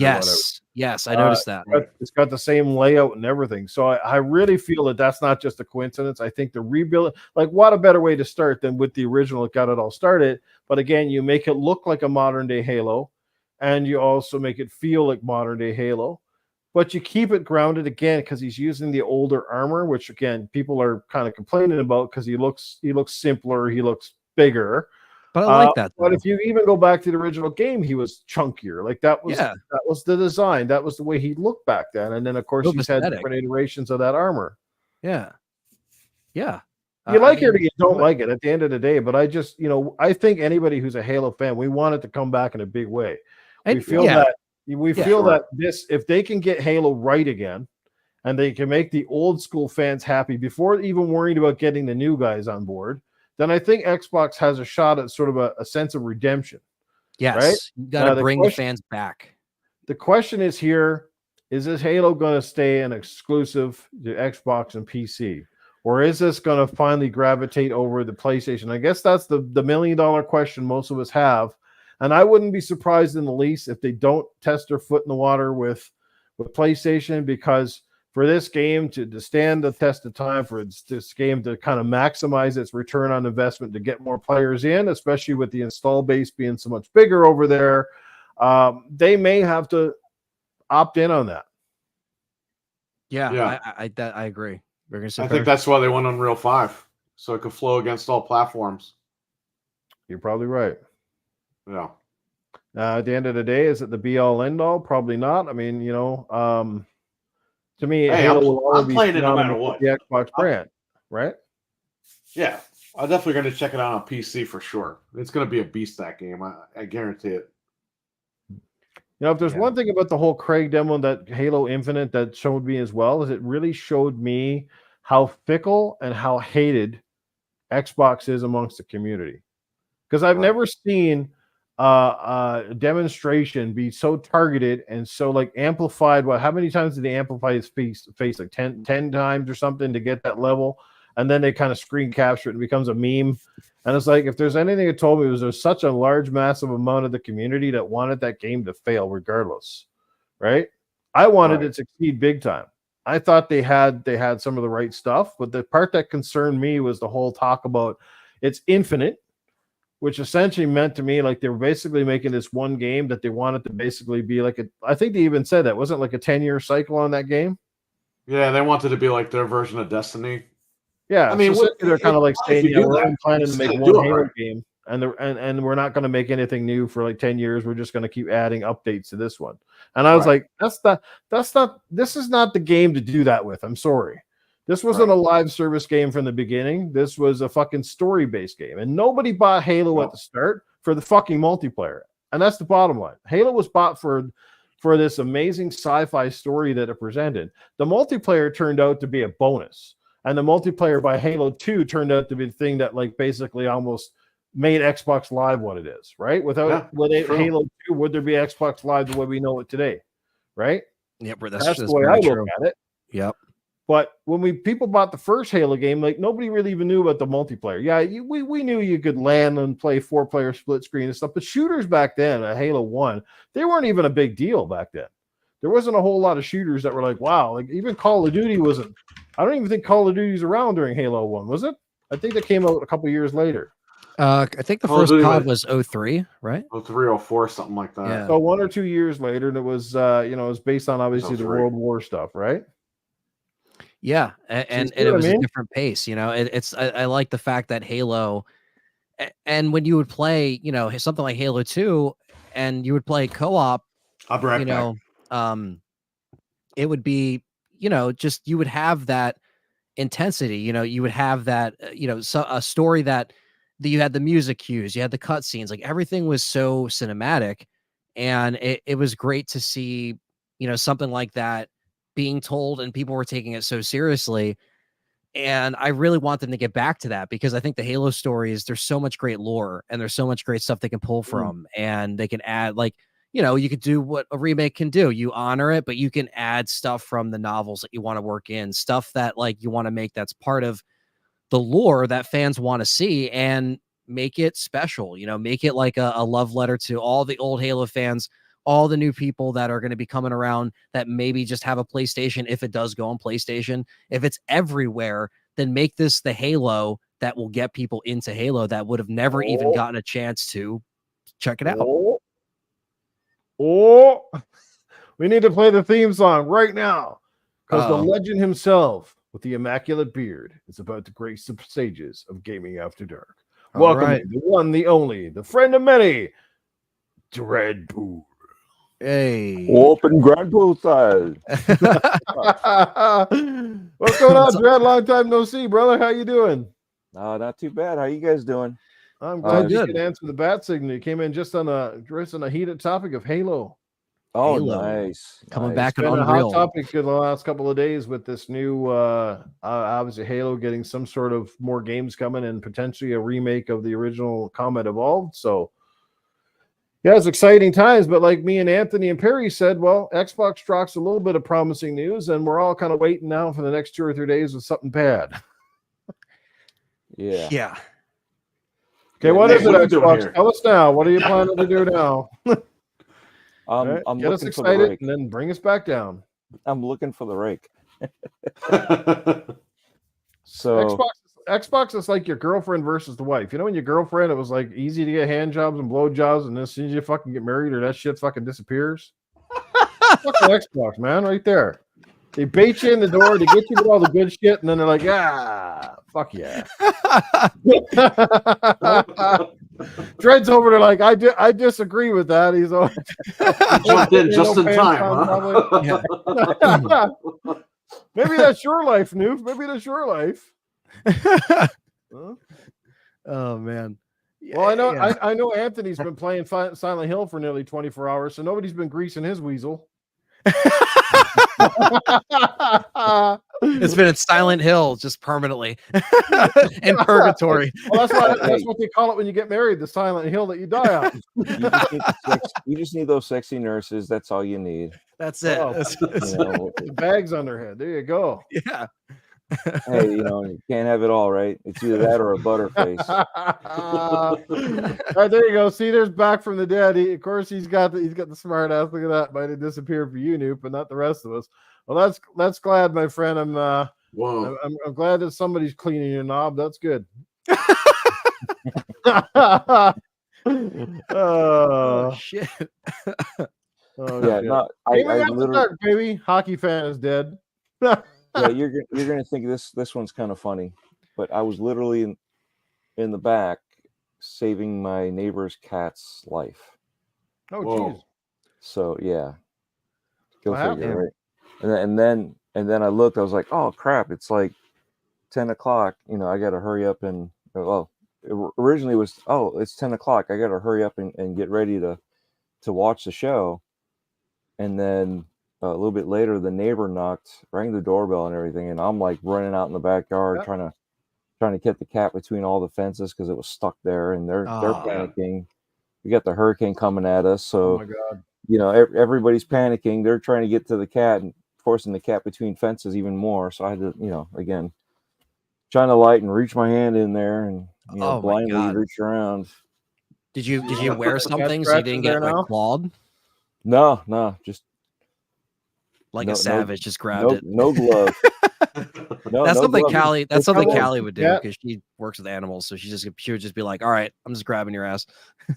No, I was actually lucky. I no glove and just reached in, pushed the cat in, and cat just went further in and towards their yard. And the neighbor to the side of me is the one that put up a fence next to my fence. I don't know why. Their dog kept on chewing up my fence, so they built their fence, and that's where the cat decided to get stuck. Damn. So you guys are going to be his good deeds for the night. Right. So we're over here talking about pussy, and Dreadpool's out there saving one. Well, did you hear what I said? No glove and reaching in. No glove. You just reached in and grabbed it. Reached in and pushed it in. Can we bring up the soundbite of Donald Trump? Grab her by the pussy. It was an orange cat. Oh, Perry's up there having that moment. I regret coming on this show. Orange cats are usually the dumber ones, as from what I heard. So I got 4 orange cats. They're smart as fuck. I don't know what orange cats are. Mine are little bastards. They're smart fuckers. No, they are. They are. They're goofy. Just cats are goofy in general.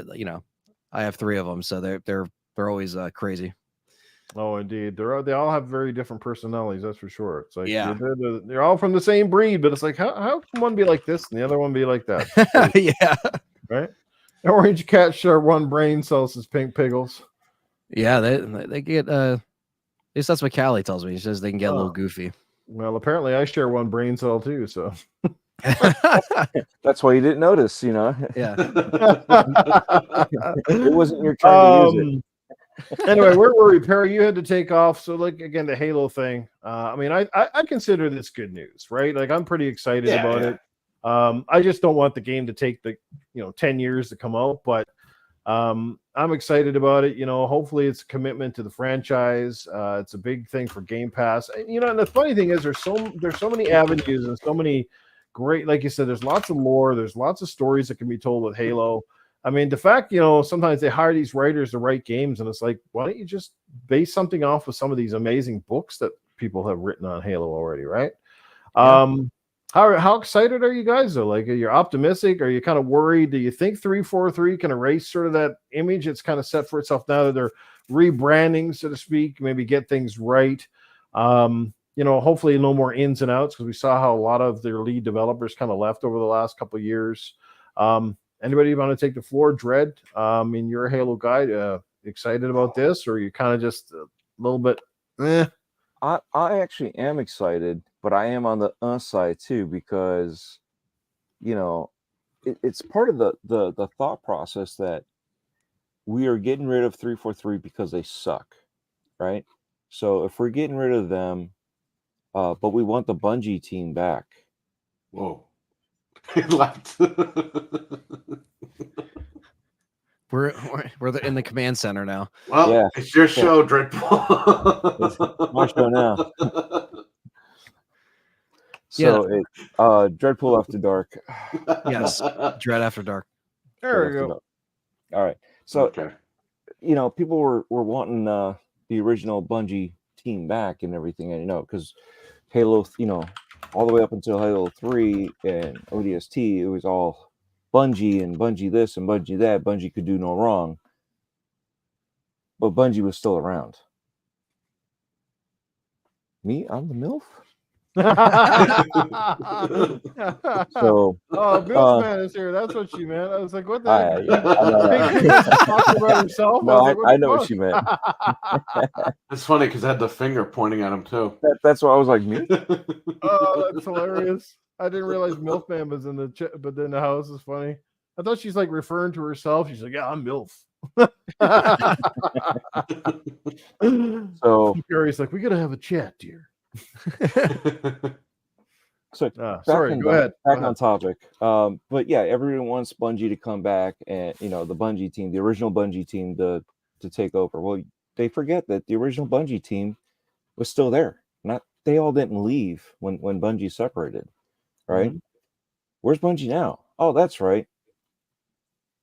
They're in hot water too, right? So, did you really want those guys to come back or not? And that was the thing. It's just people are focusing on the wrong things, and unfortunately, I think the name change, the studio, for the studio, it makes sense on the one aspect, but at the same time, it doesn't make sense.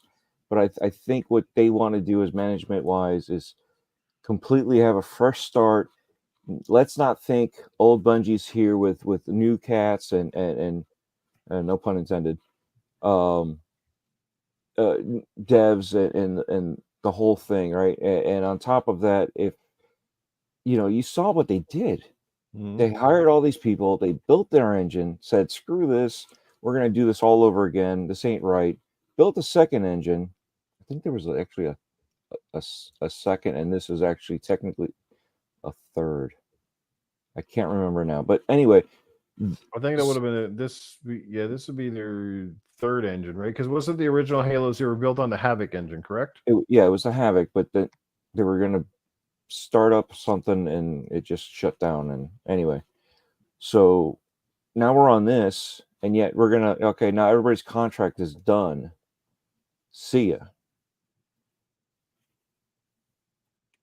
Where's our tech support? Where's the people that were gonna build the rest of this stuff? They're gone. Well, see, that's the beauty of the Unreal Engine 5 is because there's so many game companies in the like sort of in the grand scheme of things using Unreal Engine 5, so it's much easier to access resources and much easier to hire people with Unreal Engine expertise as to go in and hire people that have no experience with whatever the hell you guys were trying to build, Slipspace. Right. So basically, half of that development cycle with Halo Infinite was basically trying to train half of these young devs, like how the hell this engine was supposed to work. You're onboarding, building, training, not necessarily working because they're trying to figure this shit out, and a lot of trial and error, right? Exactly, and that's the thing. You're onboarding these developers that don't know how to use this thing, and you're probably good. If you're a good guy, real smart and quick learner, that 8 weeks is probably more like a 4 week. But yet you can't. How soon can you trust that person? And on top of that, you're not going to know all the ins and outs with even in 8 weeks. So any bugs that you find or any glitches that may not have happened until now, there's a lot of stuff, right? So figure out, do we want the old Bungie team back that are failing with Marathon and everything else that they're doing right now? Because they're not doing it right. Or do we want what's wrong with Destiny? Holy man. the old Bungie team that are, working on an engine that nobody knows? Mm-hmm. So both of those are out the door, and I'm sure the Gears team probably had some input, but they're not going to be helping them. They got their own business that they got to take care of. They can only help out so much by lending so many people out there. So Gears is not working on this. There's no Gears. Yeah. They'll lend their expertise, but guess what? Now that you have an actual dedicated team for Unreal Engine 5 for Halo, you should be able to get up and get going. So I understand that thought process for them to do that. And I know it's not an acceptable one for some hardcore one, people, but spend money here or spend money here with more problems. Just spend the money here that you have, that people know how to use the engine. The people that are building the engine know how to go back and fix and tweak things that you might need them to fix for you. That's one of the other thing is, our friend Axel is he mentioned that Halo might not be open world. The only open world games he's seen, and I haven't researched it, the only open world games that he's seen would be something that's pixelated like Fortnite. And he doesn't want that either, but he wants Halo to be the best that it can be, like we do. So I understand his concern, but I don't see it falling back into a no. hallway. All Halo They have needs to again, focus man, on- is you got Chief is front row and center. You got solid enemies, great universe, fantastic story, and levels, and a connected story that makes sense. Halo 5 almost did it, but the problem with Halo 5 is whatever they were trying to do between Locke and Chief, they somehow missed on that. And then of course they sort of made Chief sort of like a almost like a backlog character in that game. You know what I mean? Like people are like, oh, like we bought this for Chief, and not that it was anything playing as Locke, because he was pretty damn cool, but I just don't think they utilized that story properly.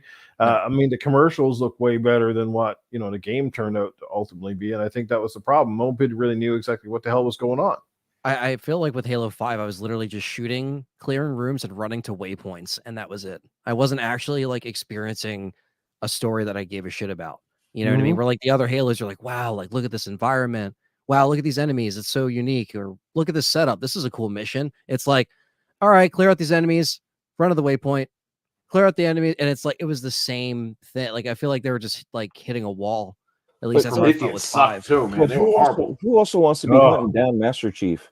Because Master Chief now is a villain in a sense, because he's defected. He's betraying his orders. You know what I mean? So who wants to be that guy? So it's, and I understand what they were trying to do. Now look at the. Speak of the devil, he shall appear. What's going on, Axel? So, but that's the thing, is who wants to villainize somebody that you've played as the hero this whole time? And you guys know I've said this before. I want them to push out more into the lore of Halo, so it doesn't have to be Master Chief. But if you're going to say Halo Combat Evolved in that lineage, it needs to be Master Chief. Well, like the again, rest of it could be ODST, because now like it's an an ODST set in the Halo universe is fine. I think that's why it works. But if you're going to go Halo and you're kind of implying Master Chief, but then you're not really playing as Master Chief, that's where you run into sort of that problem. You know what I mean? So right. Yeah. I mean, I think it'd be really cool to have a story, something like, Master Chief is sort of getting older. He's kind of retiring now from the UNSC kind of stuff. Maybe he settles away on this little planet or something like that. And then people send out a bounty on him or something, and then he's got to fend off all of these crazy ass, like bounty hunter style dudes or something like, you know what I mean? And then in the middle of it all, maybe he's like gets in the middle of some kind of planetary civil war sort of shit or something. You know what I mean? and see, and that's the thing is, that could be a one-off again. It doesn't have to be a handoff. It could be a one-off. But my thing is, do like you did before, right? Everything that was involved with for the first trilogy was based on the same engine. Everything was tweaked, so we got our games faster, right? We have an engine here now that they could push out more games faster. Because once you build your multiplayer mode, it doesn't need much more. You know, you've already got all your different metrics that you got to do. You know, your base building, your vehicles, your weapons, your colors for your characters, all the different skins that they have. You have all that stuff. Once you build that part of it, you don't have to touch it other than tweaking it out and adding more skins of vehicles or people or weapons and stuff like that. You know, alternate the modes where now it's you include the flood or something like that. So now you have another variable in the fight between you and the other teams. That, you know, big team battle, it's you and the other big team, but now you got the floods you got to deal with, or even, you know, SWAT, you still got the floods you got to deal with. That's something that nobody can control, and you got to figure all this out, right? So all that stuff can stay on the multiplayer mode. That's fine. Just leave it there. And as you come out with the next season, which would be the next campaign, right? You can pop those campaigns out. You can pop out the DLC faster, and then just incorporate it. It doesn't have to be everything every time a new multiplayer game. They can minimize the work there, and just keep a good team to, I guess, mold it and keep it going, and you get this other team here, build the campaigns, because a lot of us stick around for the campaigns. You know, we go in, we play the campaign, we beat the game, and then we go to multiplayer, and every so often we'll play together. Hey, let's do another one on Legendary Run, and let's go with it. And why can't we do that? Why can't they do that? I mean, I know I've been asking for it, but a lot of people have been asking for more games, right? This is one way to speed it up. We're not waiting 8 years for a game cycle, because now we're going to have another, I don't know, we're going to go into 12K, and these games are going to take 12 years, right? Yeah, it's 12 just to like 15 years. There's only so much hair that Perry can lose, and there's only so much beard that Dreadpool can grow. I can grow more. I was just leaving it out for the shirt for Sir Henry's Haunted Trail. Do you guys see you know, how Call of Duty has their Call of Duty launcher? Do you think they'll have a Halo app, and that all the Halos will be like 800 gigs? Yeah, I was gonna say, because like that could happen if if they do something like what Dread's saying, they could be like, oh well, what if we have a Halo app and you boot it up, and then you get the campaign for this, campaign for that, multiplayer is down here, custom games, Forge is over here, and it's always there. And like, what if that is the case? That was supposed to be the case, from my understanding, right? When I interviewed Steve Downs, it was I don't know. Yeah. Things, right? So you had to read between the lines. Either he doesn't know and he's trying to let you know he doesn't know, or I don't know, but this, you know, you're on the right path type deal, right? So that's the way I looked at it, is I'm on the right path. Is Halo Infinite, which is why it was called Infinite, was this is the last thing. Everything's going to be built on it. All the DLC was going to be like an ODST add-on that would be a standalone, but yet involved in the same hemisphere. You can also, you know, so that would be your launcher for everything, if you think about it. But they didn't build anything anymore. Yeah, and it barely came out with anything. Right. You know, that's the one thing I didn't understand. I was like, okay, so I understand Forge is there, but that wasn't even there at launch, and split screen wasn't there at launch. Like all these things, like were just red flags. Yeah, just complete, like just like Halo fans were just like, dude, what is happening? And this was delayed a year. You know, it's like, I don't know. It needs a reset to like so many degrees, and I think, you know, with Gears getting a, you know, kind of going back to basics as well, I think this is a great time to bring back these great, you know, shooter story modes, you know, that we just love playing, and then also had killer multiplayer modes that we just have put so many hours into. Well, you know, let's just look at the Halo though, and as well the TV show, right, which unfortunately got canceled after 2 seasons, and maybe it'll get picked up. But maybe, the game borrows a little bit now. The show borrowed a lot from the game. So maybe now it's time that the game borrows something from the TV show. And maybe it is time now because the TV show sort of introduces to Chief in a different way than we've ever seen him before, to maybe humanize Chief a little bit more. He's kind of shaking his head. No. I mean, I don't want to see Master Chief's buns every game. That's the thing. Master Chief needs to keep covered. He needs to always wear that armor. I don't care if he's what doing a horizontal polka. You know what? If you were the cat, that was really Master Chief's cheeks. I wouldn't have been reaching. I don't know. Let's go to the chat on this one, guys. If Halo made a game, if Halo made a game, but if Halo brings out a new game, would you be cool with sort of humanizing Chief and seeing more of him, say, outside of the suit, or just kind of keep the suit on and leave the mystique there?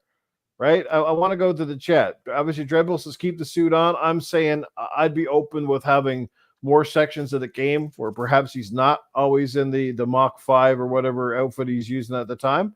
So how do you guys feel in the chat? Yes or no? Suit or no suit? You guys think about this now, right? Were you Star Wars fans? Remember Boba Fett and Empire Strikes Back versus Boba Fett, the Book of Fett? Remember that one where he's out of the mask? Now remember those two characters, how vast the difference is. This is the same thing. It's not the helmet, it's the whole suit being off. Well, like I said, I don't care to see Master Cheeks, but Master Cheeks was laying something down in the show, that's for sure. Because there was a prisoned alien lady, and he was like, "All right, it's time," and we had to see him get it on. And I don't know why this actually happened in a Halo show, but it did. And I thought season 2 was better than season 1. Well, he kept his clothes on in season 2, but then half the series he didn't even have his armor. Yeah, and these actors, man. Well, they got to see my face. They won't know it's me, So like I got to take this off and like talk, because that's the way these momos are. It's just they don't know, and the studios. I know they changed creative teams and writers and stuff by season 2. And I thought season 2 was just getting there. It was trying to build that momentum. We saw some really cool stuff, and then it got canceled.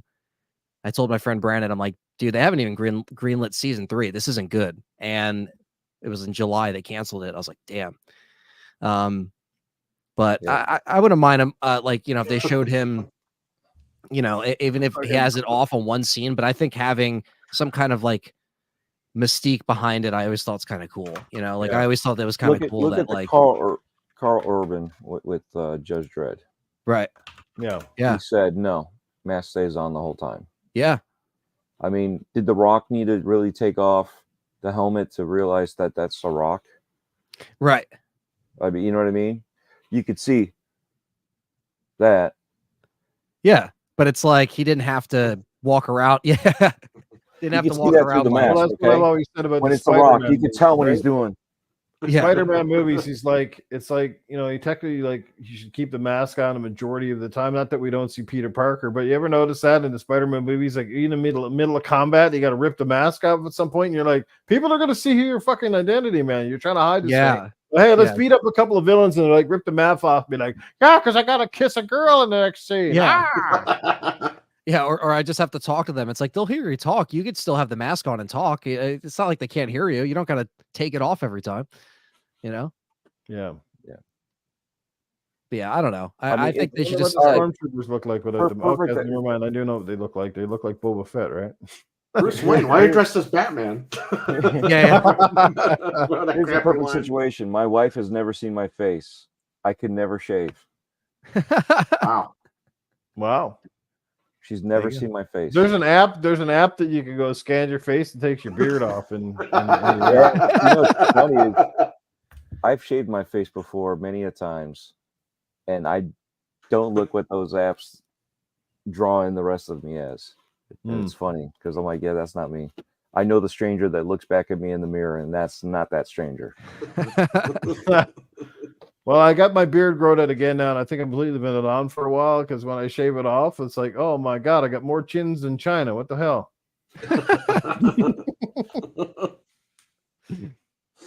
No, I'm good. Chief runs. Oh, man. Jesus. Oh man. Hope not. Hope not. Just give us Well, something serious. You know what I mean? Just give us yeah. something that's like that we could take it seriously. I don't care if you put lore in from the books. That's fine. Do whatever, but just give us something good. Make But- Chief act like Chief. You know. I heard he joined the Village People, so he's got the Ashless Chaps armor. Oh yeah, yeah. But That makes sense. I mean, I guess that's the thing, right? Like Luke always had his Darth Vader. Spider-Man always has his you know, what do you call the Green Goblin? You know, like Batman always has his Joker. And I feel like that's the one thing that's essentially that Master Chief really doesn't have. He doesn't have an iconic villain to kind of stand toe to toe that really goes up all the time. I mean, maybe you guys disagree with me. I don't know. Like, is there one in the Halo universe that stands on that pinnacle? I think not, because nobody stands out to me and goes, man, like that fucking guy. Like, to me in Gears, the pinnacle villain was still Rom from the first game, and nobody came close to just that presence, that epicness, that badassery that Rom had. I mean, Rom couldn't have come out and he was fierce. He looked different than the other guys. You knew he was like the leader, the big ass guy. And what's the first friggin' level, he comes out and he sticks a giant ass knife into Kim as if he's just a little butter fillet. You know what I mean? You're just like, holy crap, this guy is wicked. You know, and he's kind of creepy. And that's the thing I feel like with Halo, they just haven't introduced to me someone that, I mean, the Arbiter, I guess, was close to a certain degree, like somebody that kind of stood toe and toe. But I don't know. What's your take? Does Chief need that villain that they haven't made yet? Some would say Atriox is that one. But does the general public who's played Halo really know who Atriox is outside of the diehards? Even kids that don't even really watch Star Wars know what a freak Darth Vader is. Yeah, it's true. It's tough. It's tough to think. I mean, I think some of the most I feel like Halo's always had like really iconic enemy groups. Obviously, like you have like the Flood and obviously all the different layers of the Covenant and stuff. But I think they always tried to change too much in the later games with like, you know, the villains, and like I couldn't even tell you what this plot was for 5, and you know, Infinite, obviously we had a loose thing, but it wasn't really, again, just, yeah, it just wasn't as punchy as the earlier ones. So I just, I think we need, you know, I agree with what you said about Rom, because I think there's just something about that was very intense, and the fight on the train and stuff at the end, on insane mode was gnarly. But yeah, there's just a lot of things that I think they can try to correct, I guess, with this like new era. And I think something with that can be like something consistent that follows them throughout these games, where it could be building up to a bigger villain or a bigger fight. You know, someone that we've seen before or something that we haven't seen before, as far as like, depending on what it is or where it's coming from or something. Yeah, I think as long as they have a good storyline, it doesn't matter who the villain is, as long as it's not Master Chief. Yeah, don't make it Master Chief. Oh my god.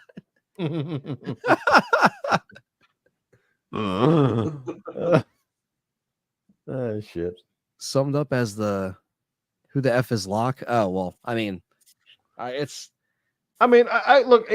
Axel in the chat brings up Atriox, and yes, I would say probably of anybody, he is certainly one of the more formidable foes.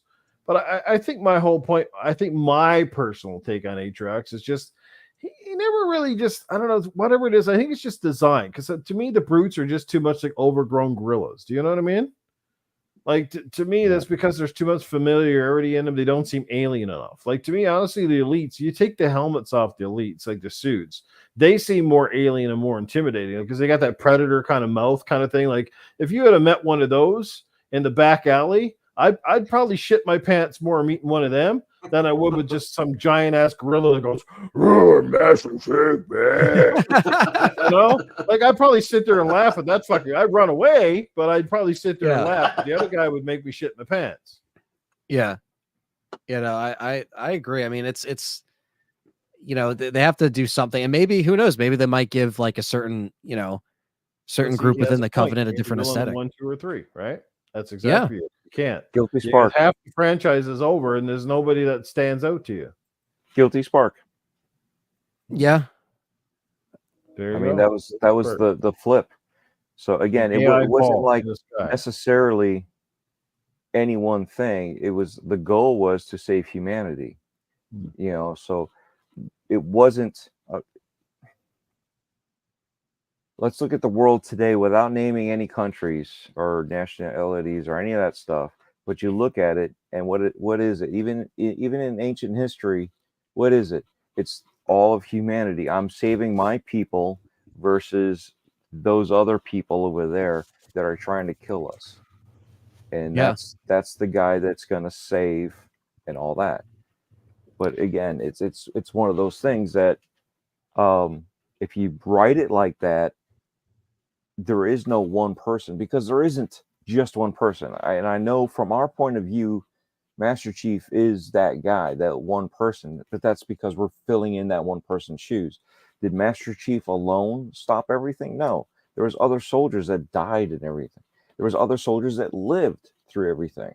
Mm-hmm. We're just not seeing that story, and we're faceted to one character because that's an easy character to keep bringing up. But that's why I say keep bringing up other lores for the other characters. Oh, well, now we got this character here, and we got this other character here. So we got ODST, then we had Reach. So you got to play as a different Spartan. It had nothing to do with anything, but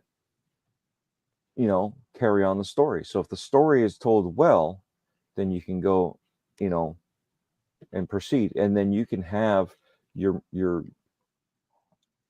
villain leader per se.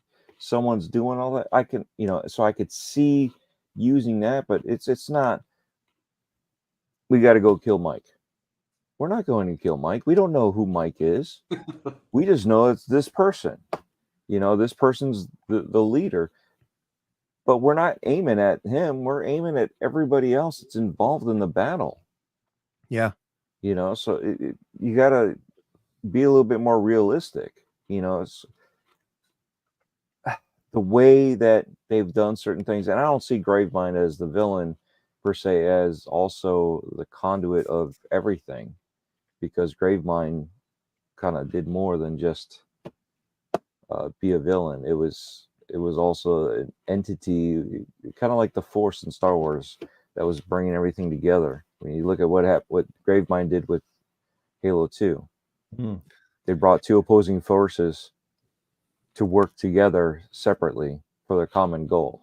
Yeah. Yeah. So, When you get casted out, it's like sometimes you gotta take down your own. You know what I mean? It's like that was the whole thing. It's like there was such a, I think, and with Atriox too, it's like now that they're kind of not going to continue that story and just kind of mute that, I just think that maybe it's for the better. They can introduce him later, maybe do it better next time. But I think they just have to get away from what they were doing. And similar to, in my opinion, Gears kind of has this the enemies and stuff like the Prometheans and Halo 4.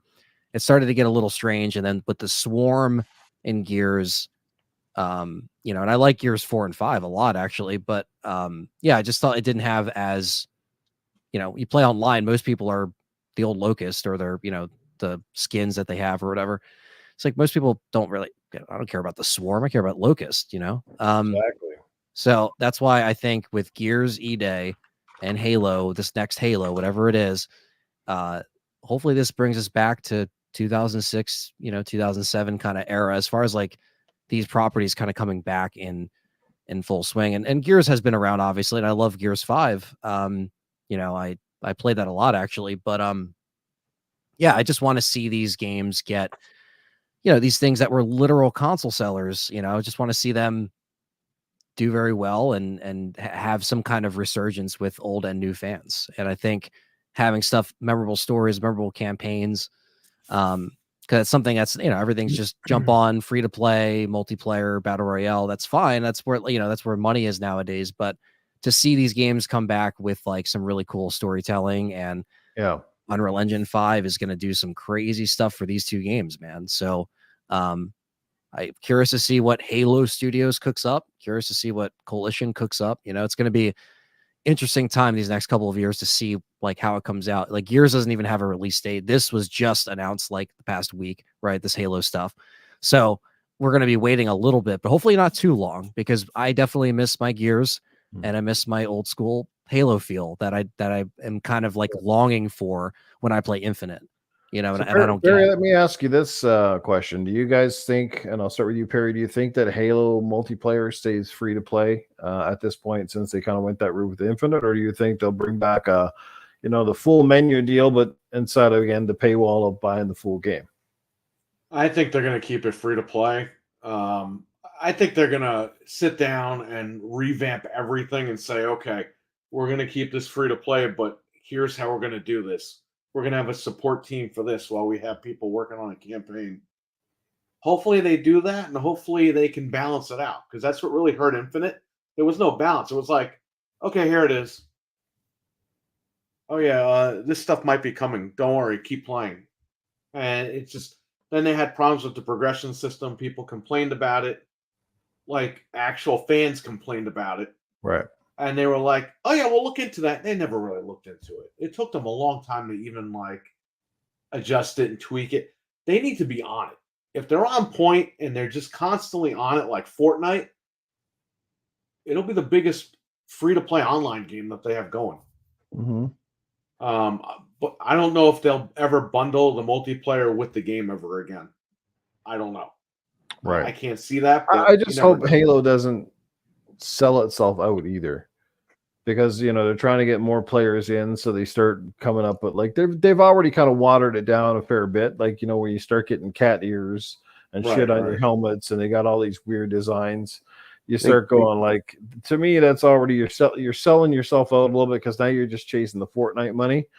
That sort of thing. That's just my take. Some people might love it, but to me, like I said, as soon as I started seeing like all those funky ass colors and bullshit and gears, I was like, oh god, we're going down this route. We're taking the most masculine friggin' game on the planet and making it watered down for, like, I don't know, some dude to like friggin' bunny suits and shit. I don't know. Like, I hate that. Well, you should see next season. Next season they got hooves. Oh my lord. The one thing that's it's so interesting to see, like when the different kind of, like, because even like I mentioned the the book about like Gears and stuff, or like the development of Gears, and it's like you just kind of see like when in like 2010, 2011, 2012, when like stuff started to shift a little bit and they started to realize like, oh, iPhones are getting big.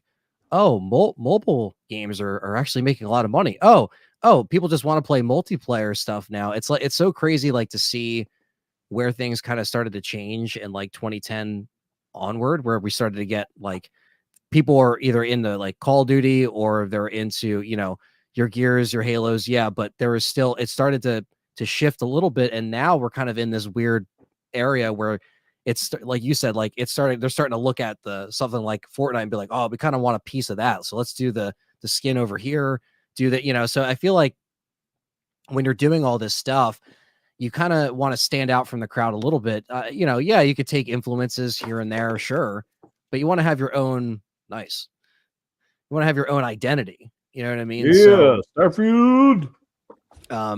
You don't want to always have to see what what your neighbor's doing, so to speak. You can always just be like, all right, like you're over there, I'm over here. That's fine. Like, I'm just in my own lane. Because when you start seeing that, like even Gears started to get a little wacky with like the emotes you can do and stuff. Like, I was just like, what is this? Like, like I like Gears 5, but holy crap, like there's so much crap in that game. Is that new one that's who's that made by? That's the 360 Xbox Series controller, right? No, it's an actual 360 controller. Is that the Reach one? Yeah. Oh, nice. Oh, nice. The Reach one. Yeah. Okay, because I see the same guys that were doing the old, was it the old Duke controller? They were making like a 360 model. Yeah, no. It's not Hyperkin. It's an actual. Oh, okay. Oh, gotcha. An actual Microsoft Xbox 360 controller. Nice. So you guys can be wondering what I've been playing for a while. It's good. Still holding up, eh? No stick Reach drift.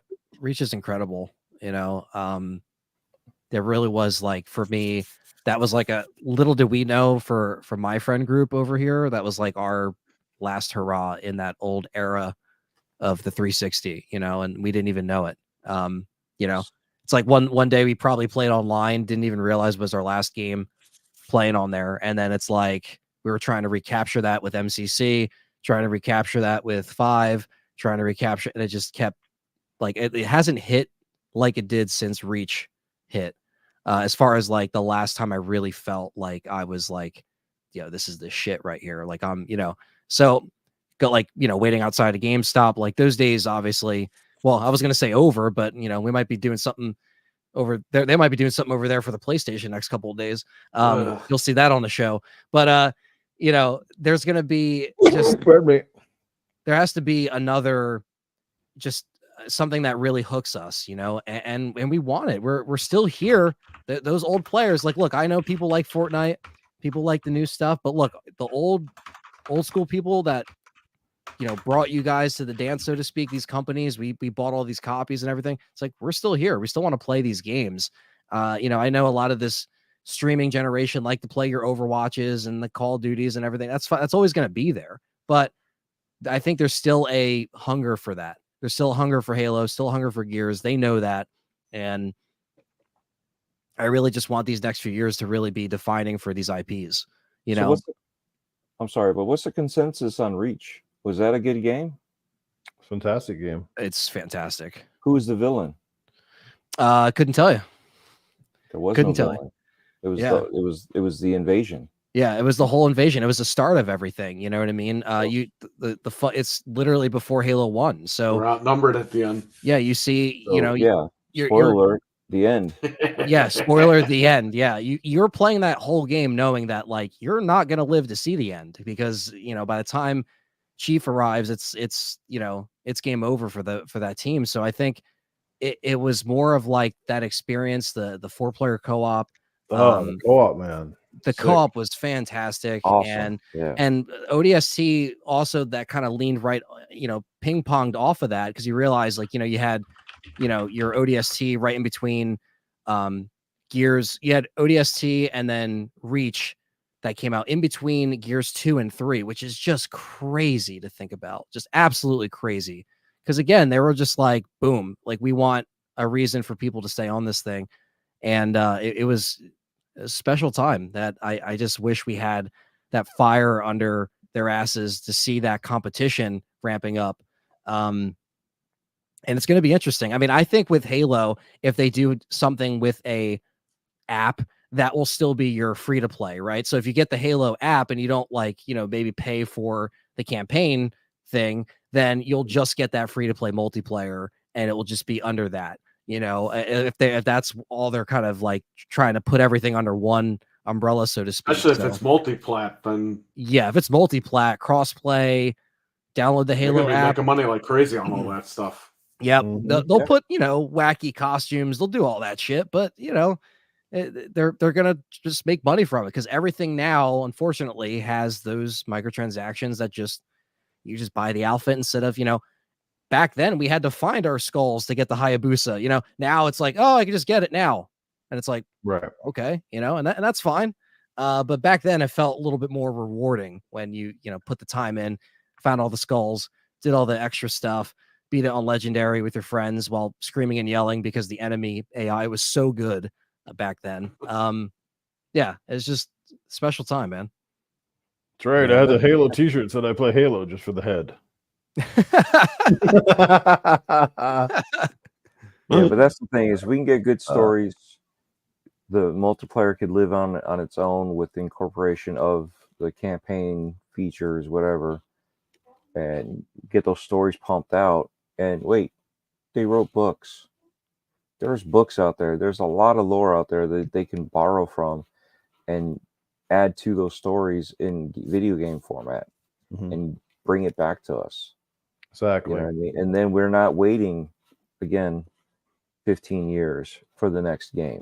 Well, it's funny because a lot of movies are always based on books, right? A majority of stuff that comes out are usually based on books, and it feels like the video game universe seems to constantly avoid the books, which is really weird. I'm like, there's so much great content. Most Halo fans out there, pretty sure, have read most of the books that are out there, and some of them are fantastic. Same thing with there's like multiple Mass Effect books. There's so many books now based on some of the franchises we love. And they don't even touch any of that content. That's like, you got a resource of riches there already written for you. You just got to find someone that can break it down and then make it into a video game that makes sense. And hopefully it's not going to be like 40 hours long to play through a campaign. Because I think in today's game universe right now, I think any of us would rather take a 10-hour game and have a decent sequel in a couple of years than, one 40, 50, 100-hour game, and then you don't see another game for fucking like 7-8 years. Right. Like there's no excuse for this GTA 6, for example, in my opinion, right? Like that game should have been out ages ago. Like these guys just dragged their balls simply because they could, right? They were making so much stupid bank by just paying their staff to keep making updates for the online. And that's all it is, in my personal opinion. And that might not be that. It's just my opinion, but that's exactly what I think is happening over at Rockstar, because look how many fucking games they used to make on the 360.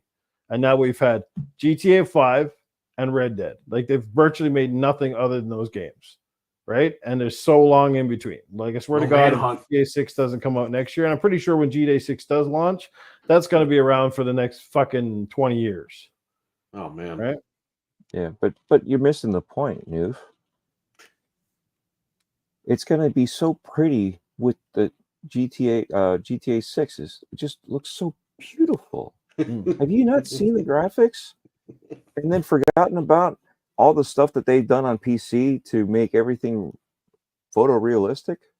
It's just so funny how now we have to make 6 photorealistic because 5 looks like crap.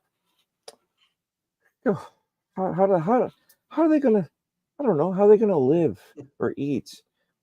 They gotta make 6. They gotta do that. It's not gonna be the same because these consoles, because obviously it can't come out on PC. PC can't handle any of that stuff. It's only gonna come out on consoles. It's gonna sell a lot of PS5 Pros when they realize it's Pro enhanced.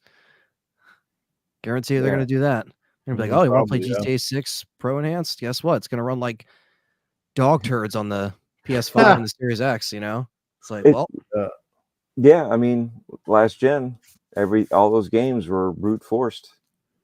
So yeah, it's kind of like what Noof was saying. It's like we wait so long, and by the time it comes out, the consoles that we thought were going to be able to run this GTA 6 before we even saw a trailer, PC's getting Red Dead after 12 years. Yeah, that's so crazy. Thanks.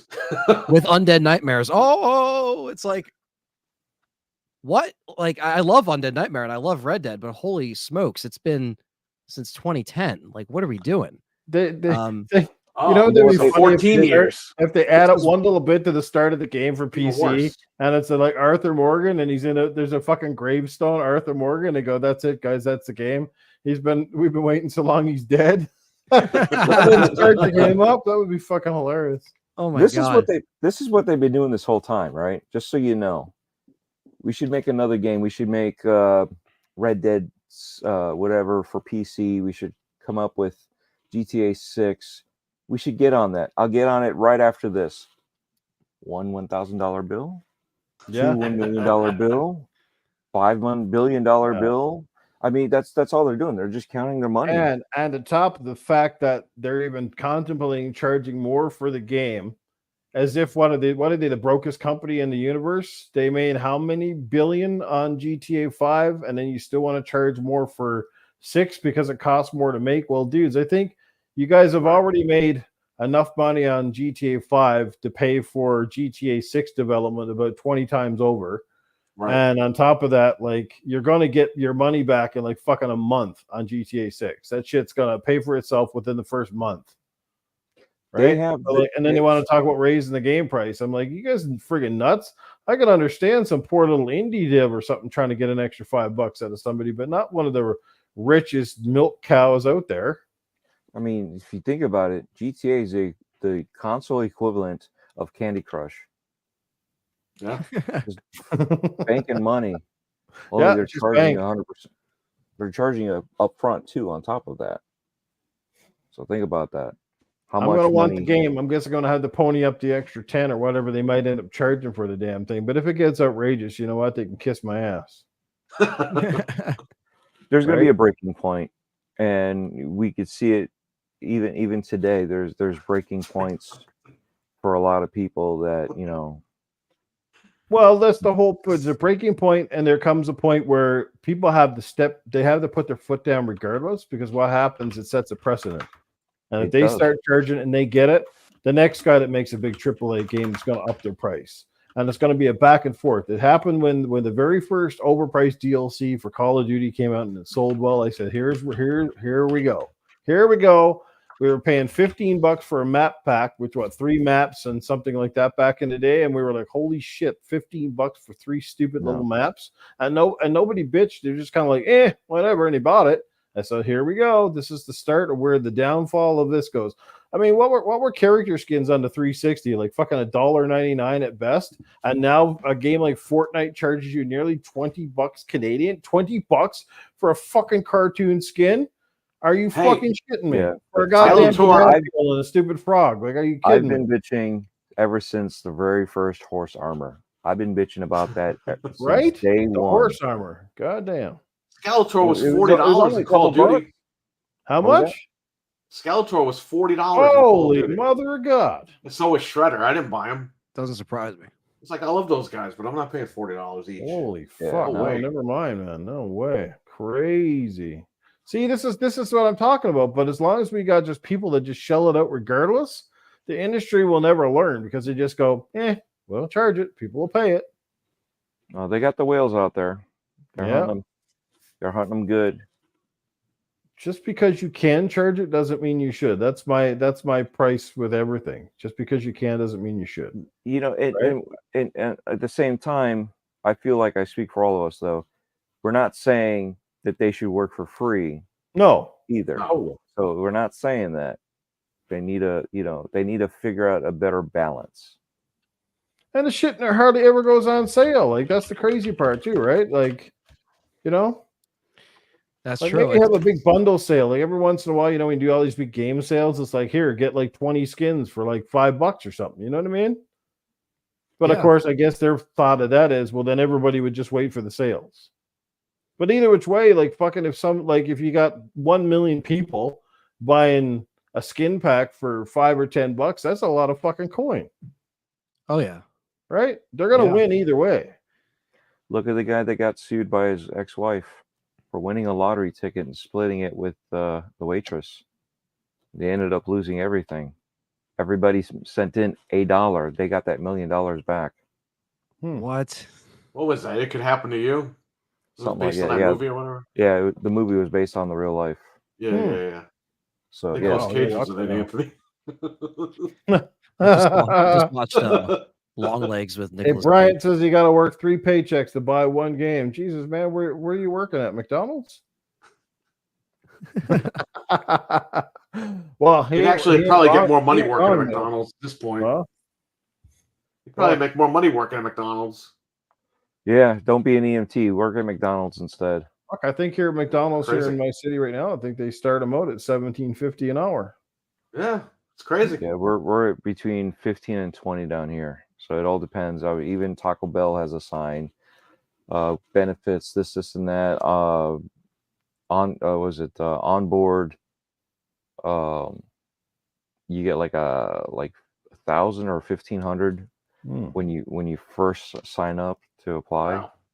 But you don't get it until you worked a certain amount of time to have earned it. But you get a bonus for working there. You get $15 an hour and a free Big Mac every once in a while.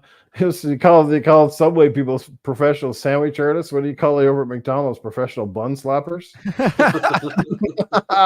That's that buns on all these burgers. You just wait. Master Chief might not be working there yet. Not yet. They should do that. A Master Chief burger, a Master Cheeks. One side's green.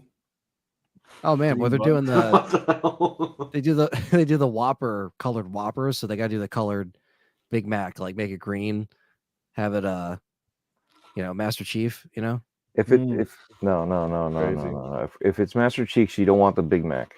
You don't want the Big Mac. With the special sauce. That's a special. Yeah. Oh man. Yeah. Oh man.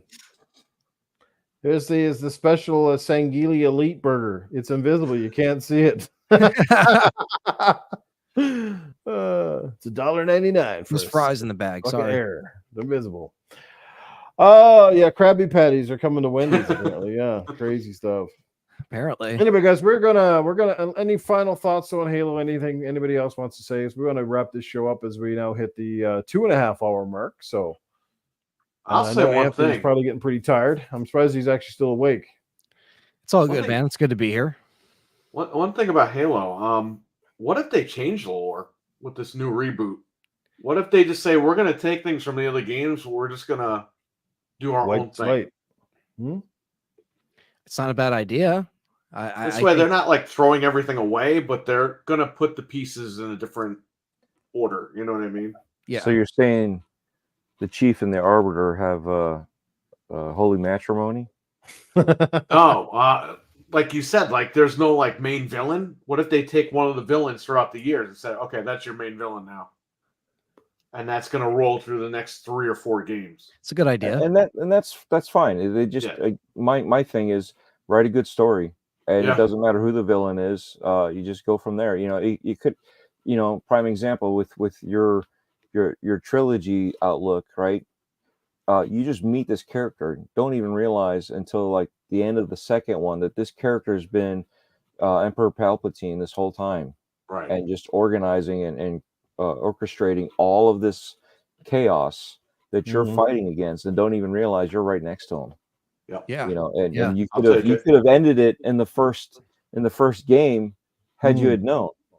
Yeah. But they don't even give you that option because it's all Has to play out how it plays out. It's a Yeah. swerve.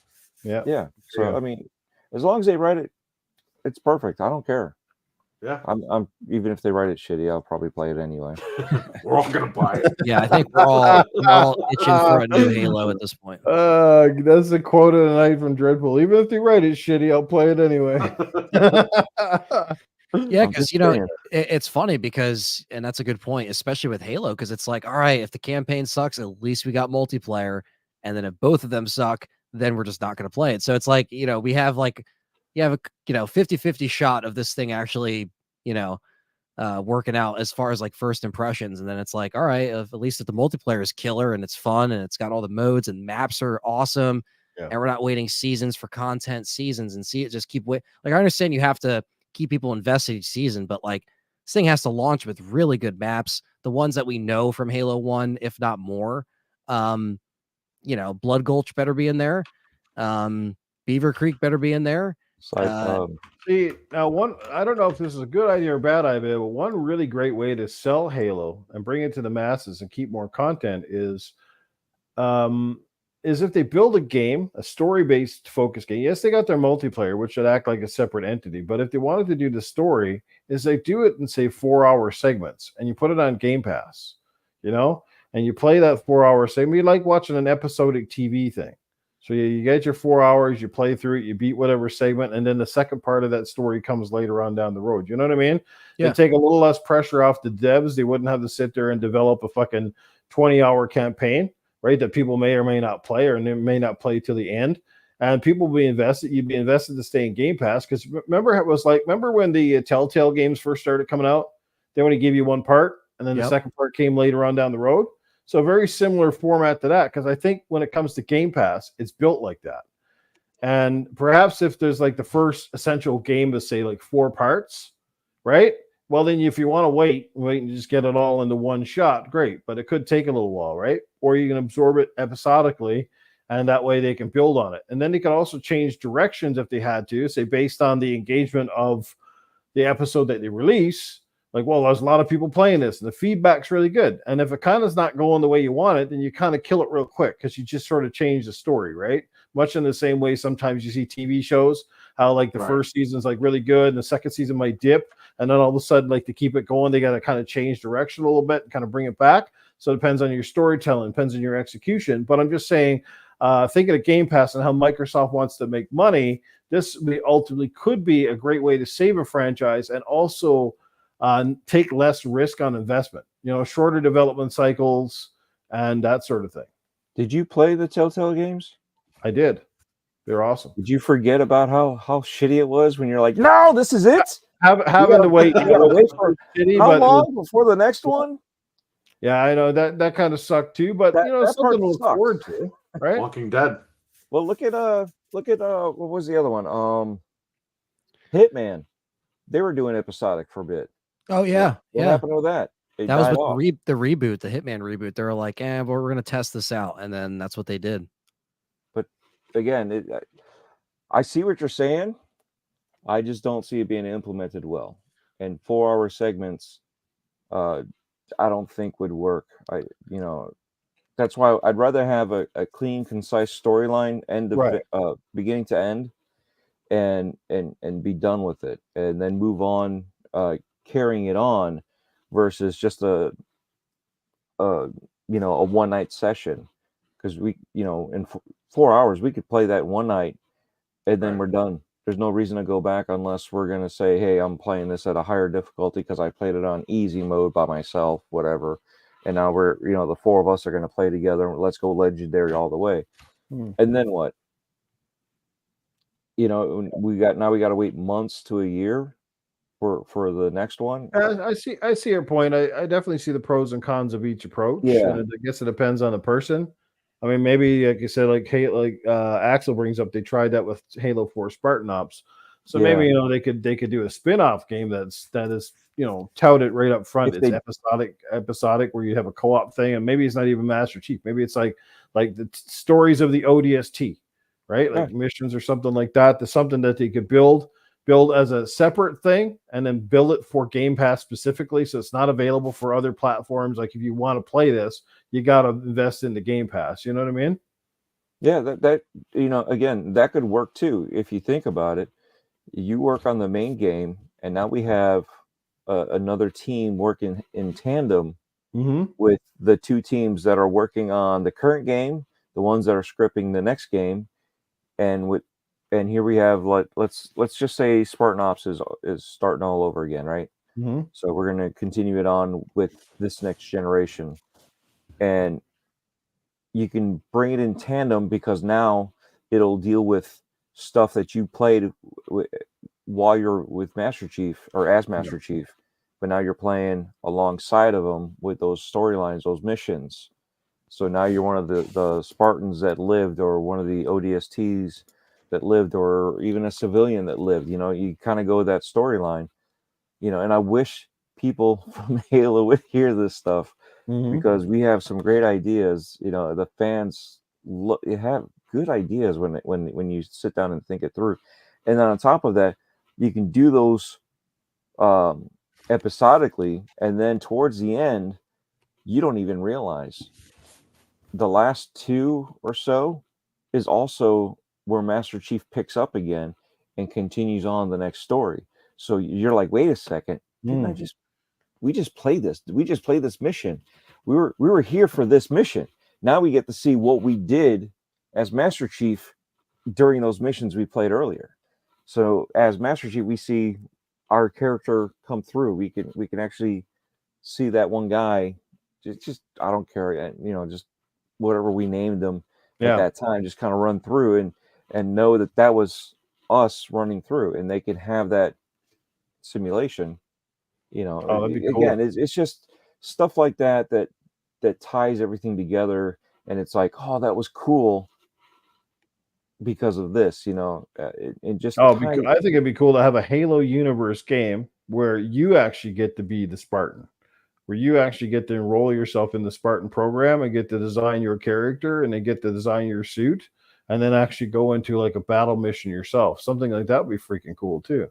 Yeah.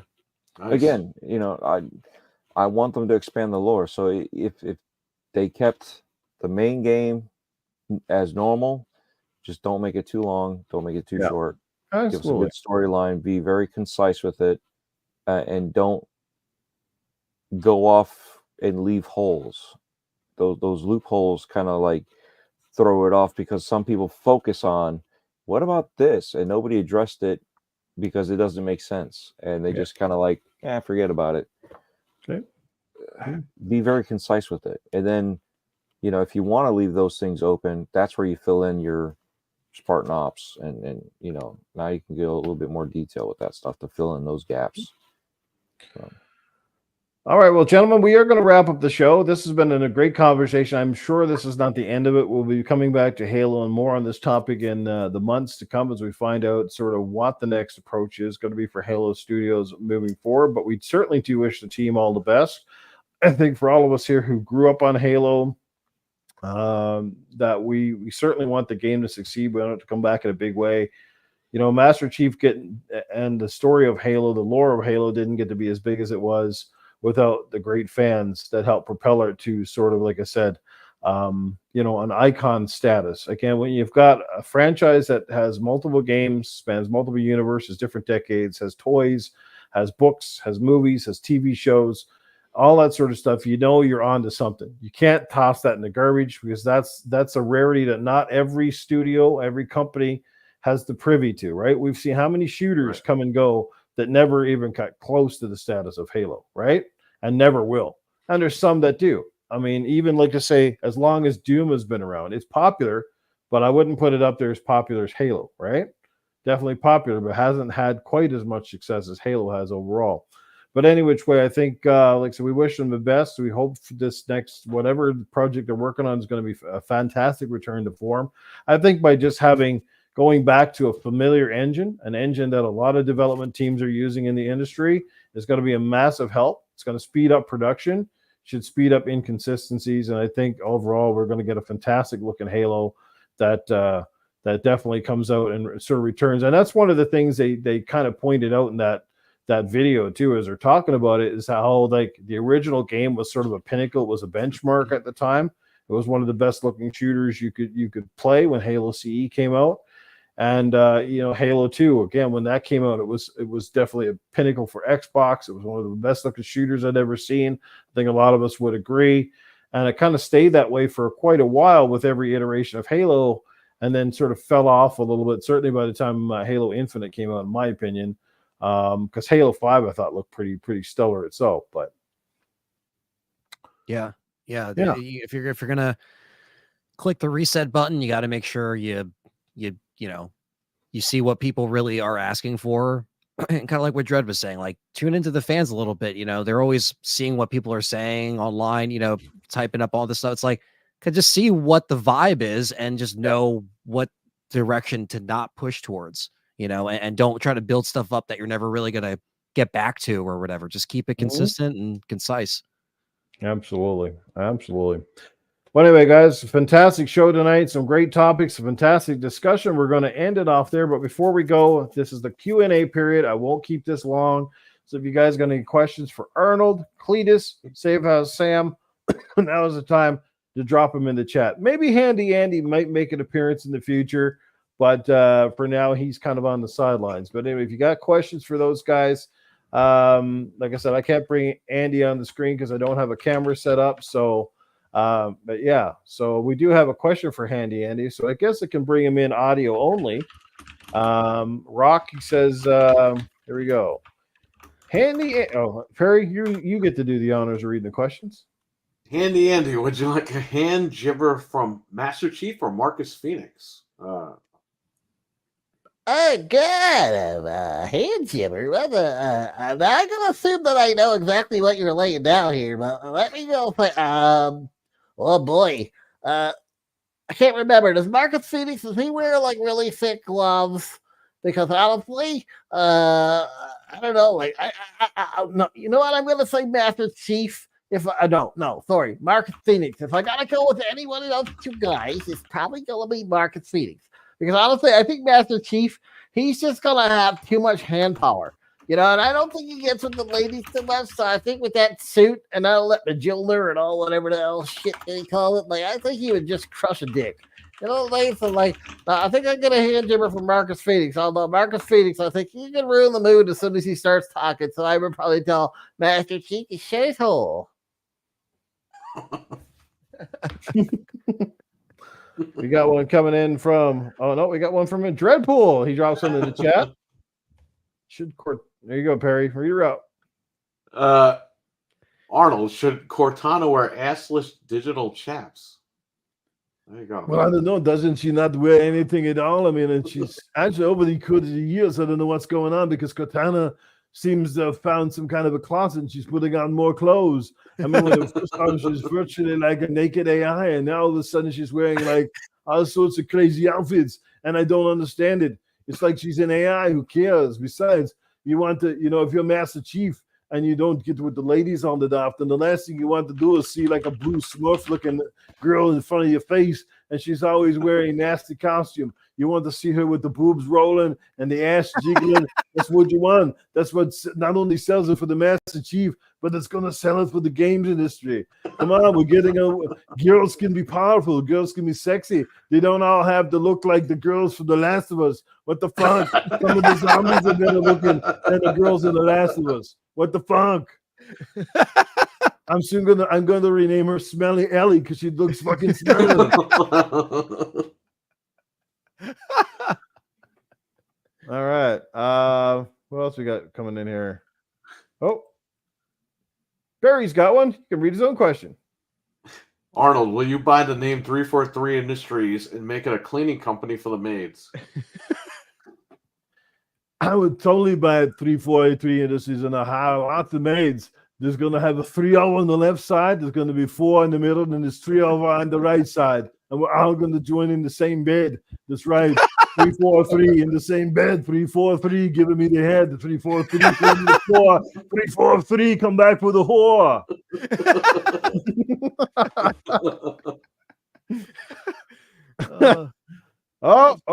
We got more. Stevie Mac. What's this? Arnold is in trouble if Cortana becomes a maid. Hey, we got Files of Horror. Oh, he's got one for Cletus. Cletus, should Anthony wear an assless chat? Well, there you go. I don't know who you pissed off, Anthony, but that guy's in the chat room. Well, he's fitting in there. Yeah, the Cletus. Yeah, that's a great question. I don't know. Anthony's a pretty good looking guy, but I can't really imagine him in assless chaps. I don't know, but he just like I could see it. He looks like the kind of guy that wear one of those. What do you call them? I think Borat had one on. You know that one piece, the mankini or whatever with the tingly wiggly. I could see him wearing a big old green one like that. Anthony looks like that's exactly what he's wearing when he's in those late night sessions of Resident Evil. He's just that way he's not too sweaty. And he can whip his balls out on a moment's notice if he got to do it. That's what he does, yeah. So he's a green one-piece speedo kind of guy. Oh, that's crazy. All right. We got lots of laughs here. What's lots of assless chaps tonight? What the fuck's going on here? I guess I started something. Yeah, there's like 4 or 5 assless chap comments in here. All right, guys. Last chance before we go. I think everybody from the panel has already had a chance to ask a question. Unless you got one, Anthony. Maybe you can have a response to that. Who knows?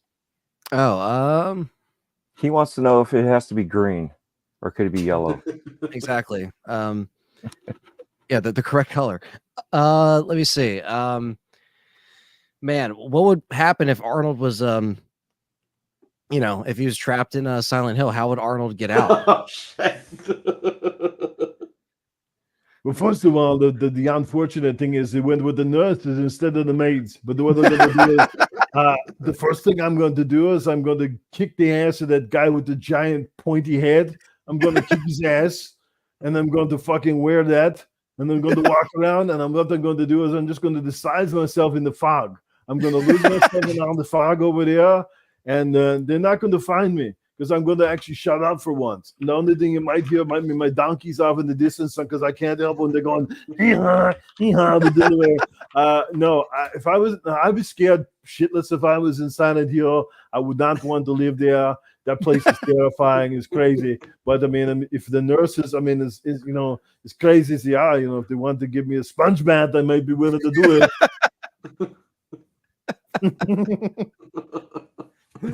All right. There we go. We got one coming in. The first super chat of the night comes in from our good friend RWK88. He drops $1.99. Hey. Nice Thank show you. as always, says RWK. And speaking of good friends, Doggy Dog not in the house tonight, but we do miss you, Doggy Dog. Hopefully you'll be back in the chat sometime. But it's Chase Jones. There's a good fella in the chat. He came right in at the best part. Absolutely. He was just waiting for the signal to go out. That's all it is. But anyway, guys, I think that's going to wrap it up for tonight's show.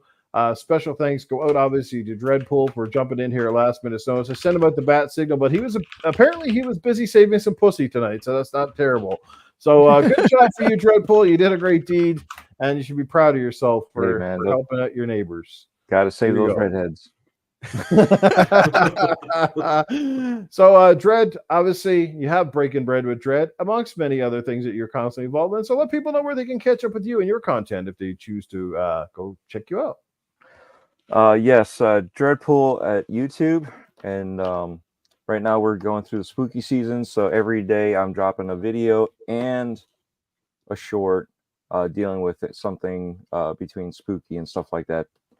So haunted houses, trails, whatever, some skits. So at least almost every day there'll be at least one video, if not more than more shorts than that. I actually have I just dropped a video for my scares on my trail that I do. So I try to do some recording there and cut out and just get you guys the meat of it, so you guys can watch some of the scares and some of the jumps that some of these people did. What else do we have? Dreadpool, the O's are zeros on Twitter. I don't care if it's X, it's Twitter. And then Files of Horror, those guys. That's Dreadpool and Death Dealer. With next year, we're going to be putting a lot of our horror stuff on there. So that's, in case you're wondering, that was me. There you go. Dreadpool and Death Dealer, Masters of the Macabre. Go check them out, guys. Indeed. Again, thanks for being here, Dread. Greatly appreciate it, and look forward to getting you back in the future. To our special guest tonight, Mr. Anthony. Okay, let's talk Resident Evil, your Resident Evil expert and horror game aficionado. Anthony, let people know where they can check out your channel and what you have on the go. So you can check me out on Let's Talk Resident Evil on YouTube. I also have a film channel, Inocula Productions. I do short films and all other crazy stuff. Talk about movies on there and stuff as well. And basically, I'm just going to be playing through Silent Hill 2 again this week and working on a review.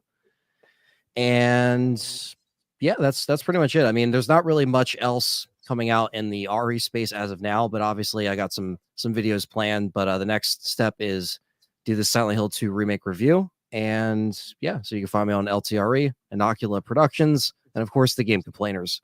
So absolutely. And speaking of the game complainers, the man himself, yes, the host of the show, Mr. AKA Perry, is my panel co-host. As I said, guys, unfortunately, like I said, Foxy Proto couldn't be here this week, but we are lucky enough to have Perry with us once again. So Perry, let people know where they can check out what you got going down on a weekly basis. Right here on YouTube, the Game Complainers. That's my YouTube channel. Every Wednesday night, Anthony, me, Frank, and Fred. So, yeah, we have our podcast every Wednesday night between 9:30 and 10 p.m. Eastern. So you can check us out there. That's pretty much it. Well, there you go, guys. Dread was nice enough to drop all his links in the chat. Fantastic stuff. So go check them out. If you missed them already, you can always catch the podcast on replay and go to the chat section of the podcast and make sure that you save those to your favorites pool and go check them out. That would be awesome. And as always, guys, I don't have as much on the go as I used to back in the day, but I do have this fantastic little podcast, which I'm super happy that I was able to bring it back to the limelight. Super grateful for my fantastic new panel. And obviously for all the amazing guests that I plan to have now and in the future. This is the show is only going to get better, I think, as we go along. And yeah, to all of you guys, amazing people in the chat, the people that are checking us out live, the people that check it out on the replay, the people that leave comments, whether it's good or bad. We appreciate the feedback and the support.